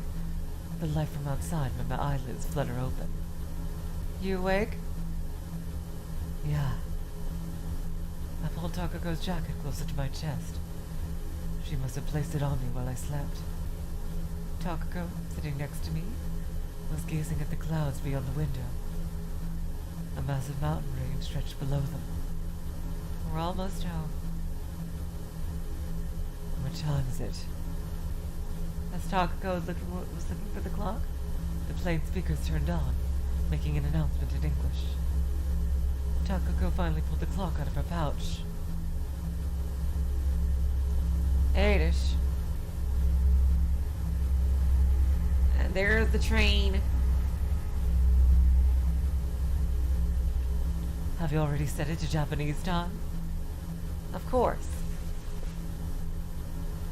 I shifted my weight under the jacket and leaned against Takako's shoulder. I'll take another nap, so wake me up when we're about to land. Takako reassured me that she would. The last thing I saw before drifting off to sleep was the plane ticket in her hand.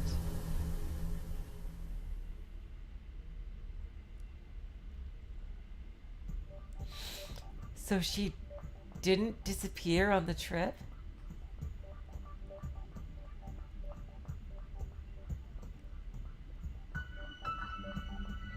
That, okay?